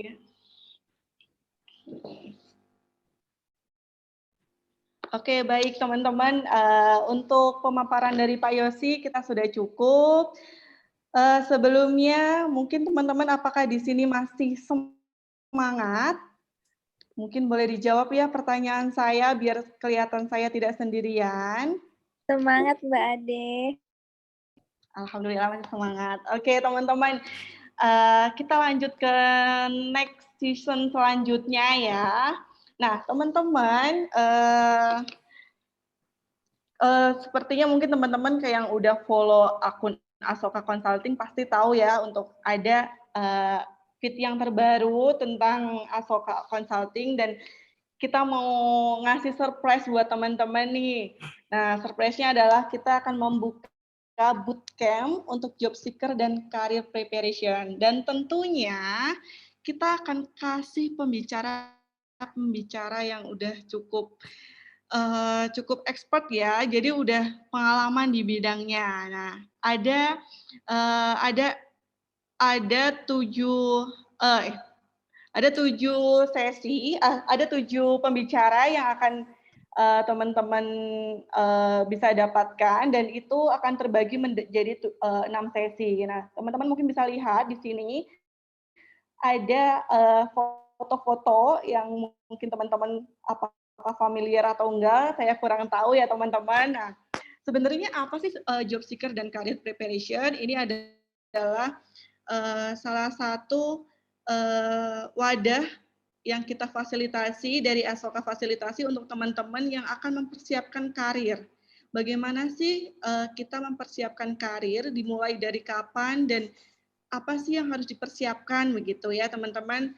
Nah, teman-teman nanti akan bertemu dengan banyak pembicara yang dia mungkin udah di perusahaan-perusahaan yang mungkin teman-teman pengenin di perusahaan tersebut, jadi nanti teman-teman juga bisa sharing langsung gitu. Gimana sih kalau kerja di, misal contoh kerjanya di PTA kayak gitu, bisa langsung tanya langsung gitu. Jadi kita membuka sesi begitu. Nah, sesi ini ada 6 sesi ya teman-teman. Mungkin teman-teman bisa langsung lihat. Di sini ada 6 sesi. Di sesi pertama kita akan membahas terkait dengan menentukan karir yang tepat dan mempersiapkan diri memasuki dunia kerja. Nah, sesi pertama ini teman-teman bisa ikuti pada tanggal 10 Desember di jam 10 sampai 11.30. Nah, di sesi yang pertama ini akan ada 2 event. Yang kedua terkait building impressive LinkedIn profile. Jadi teman-teman nih yang mungkin tadi kan Pak Yosi udah membahas sedikit terkait LinkedIn. Nah, nanti akan dibahas lebih lengkap oleh Rahmona Hidayati begitu. Nah, mungkin teman-teman langsung bisa tanya atau bisa langsung private kayak gitu ya. Ini gimana sih LinkedIn aku udah bagus atau belum kayak gitu. Itu langsung bisa teman-teman tanyakan secara private. Kenapa private? Karena ternyata di job seeker dan career preparation ini kita sangat terbatas kuotanya. Jadi ini akan ada di 1 bulan sekali. Jadi teman-teman jangan sampai ketinggalan dan ini sangat limited banget nih teman-teman. Nah, season yang kedua itu ada di 11 Desember 2021 jam 9 sampai 10.30. Terkait yang membahas terkait dengan CV. Bagaimana sih caranya kita bikin CV yang baik biar rekruter itu tertarik dengan kita. Nah, kebetulan yang membahas ini adalah saya sendiri. Mudah-mudahan nanti teman-teman bisa ketemu saya lagi. Dan nggak sampai situ saja, teman-teman, untuk di CV kita kasih fasilitas, kita bisa one on one. Artinya teman-teman private langsung nih. Teman-teman bisa bikin jadwalnya sendiri. Kira-kira kapan sih teman-teman bisa jadi kita akan mengikuti. Nanti saya sendiri akan mengikuti kapan kira-kira teman-teman waktunya kapan dan kita akan bikin jadwal sendiri. Dan nanti pastinya akan dibantu dengan rekan saya terkait dengan CV tersebut begitu. Nah, season yang ketiga itu ada di tanggal 12 Desember 2021 di jam 9 sampai 10.30. Nah, di sini terkait nanti membahas tentang psikotes, tentang FGD, LGD. Nah, mungkin teman-teman yang pernah daftar kerja, ada yang namanya nanti psikotes atau FGD atau LGD. Nah, gimana sih kita menghadapi FGD atau LGD tersebut, atau kita menghadapi psikotes, persiapan psikotesnya apa aja sih? Apa sih yang kita persiapkan ketika kita akan psikotes, seperti itu ya teman-teman. Nah, di season keempat, teman-teman akan membahas Mbak Fatma Wana Putri akan membahas terkait prepare your job interview. Itu di tanggal 18 Desember 2021.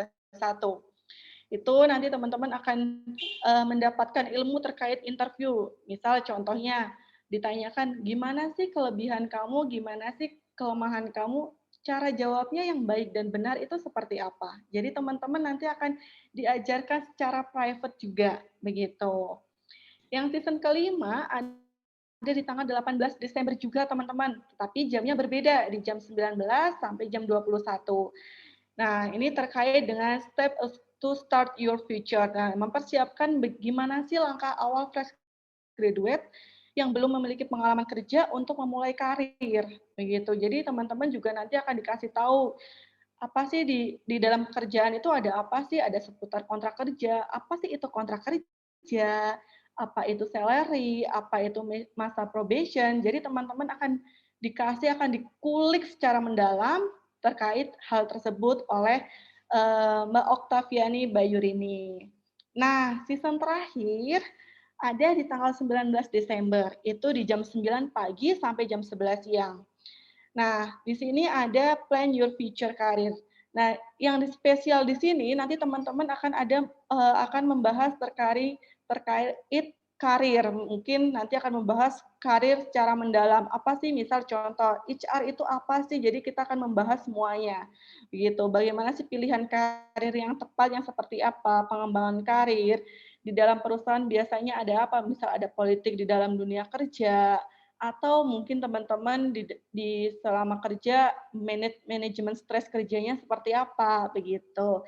Sangat menarik ya teman-teman terkait job seeker dan career preparation. Jadi kita akan ada 6 sesi. 6 sesi ini terbagi menjadi 2 minggu. Dan spesialnya lagi teman-teman, nah ada benefitnya lagi. Benefitnya ada teman-teman yang pasti akan mendapat pengetahuan, dapat sertifikat juga, materinya. Jadi teman-teman ketika memang ketinggalan, aduh tadi apa ya, saya mungkin baru di kamar mandi, tenang aja, teman-teman di sini akan mendapatkan rekamannya begitu. Ada bedah CV-nya juga, ada simulasi interview atau simulasi dinamika kelompok. Nah, itu teman-teman bisa dapatkan ketika teman-teman join untuk career preparation ini. Syaratnya apa teman-teman?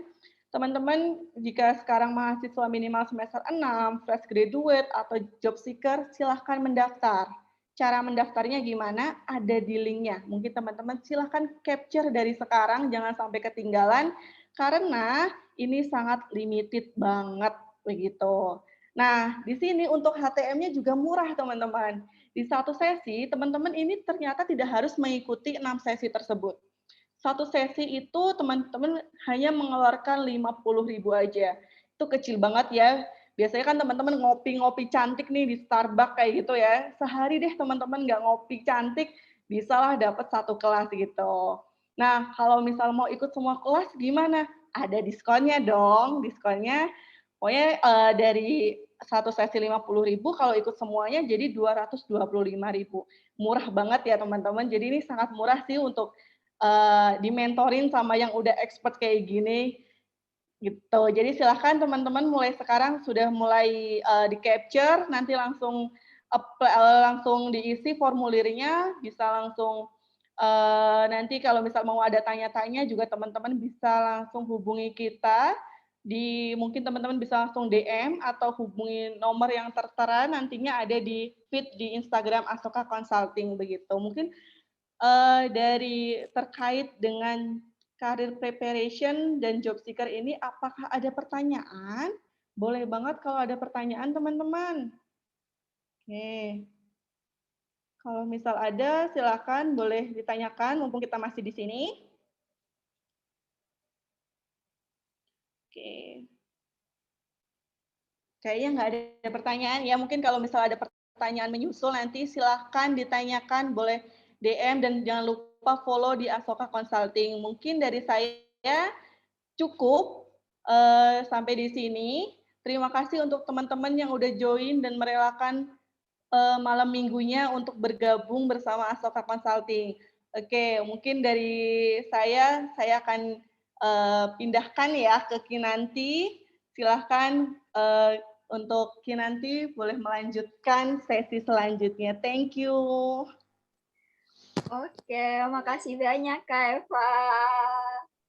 Luar biasa sekali ya teman-teman webinar kita kali ini. Tentunya sangat insightful gitu ya dan memberi pencerahan gitu buat kita semua. Nah teman-teman, seperti yang dikatakan Kak Eva tadi, kalau mau tahu lebih lanjut gitu ya, bisa banget nih buat daftar di bootcamp yang akan kita laksanakan pada tanggal 10 sampai 19 Desember gitu ya. Ini luar biasa banget loh teman-teman, dengan harga yang semurah itu, dengan waktu yang secepat itu, dan cara yang semudah itu, kita udah bisa dapat benefit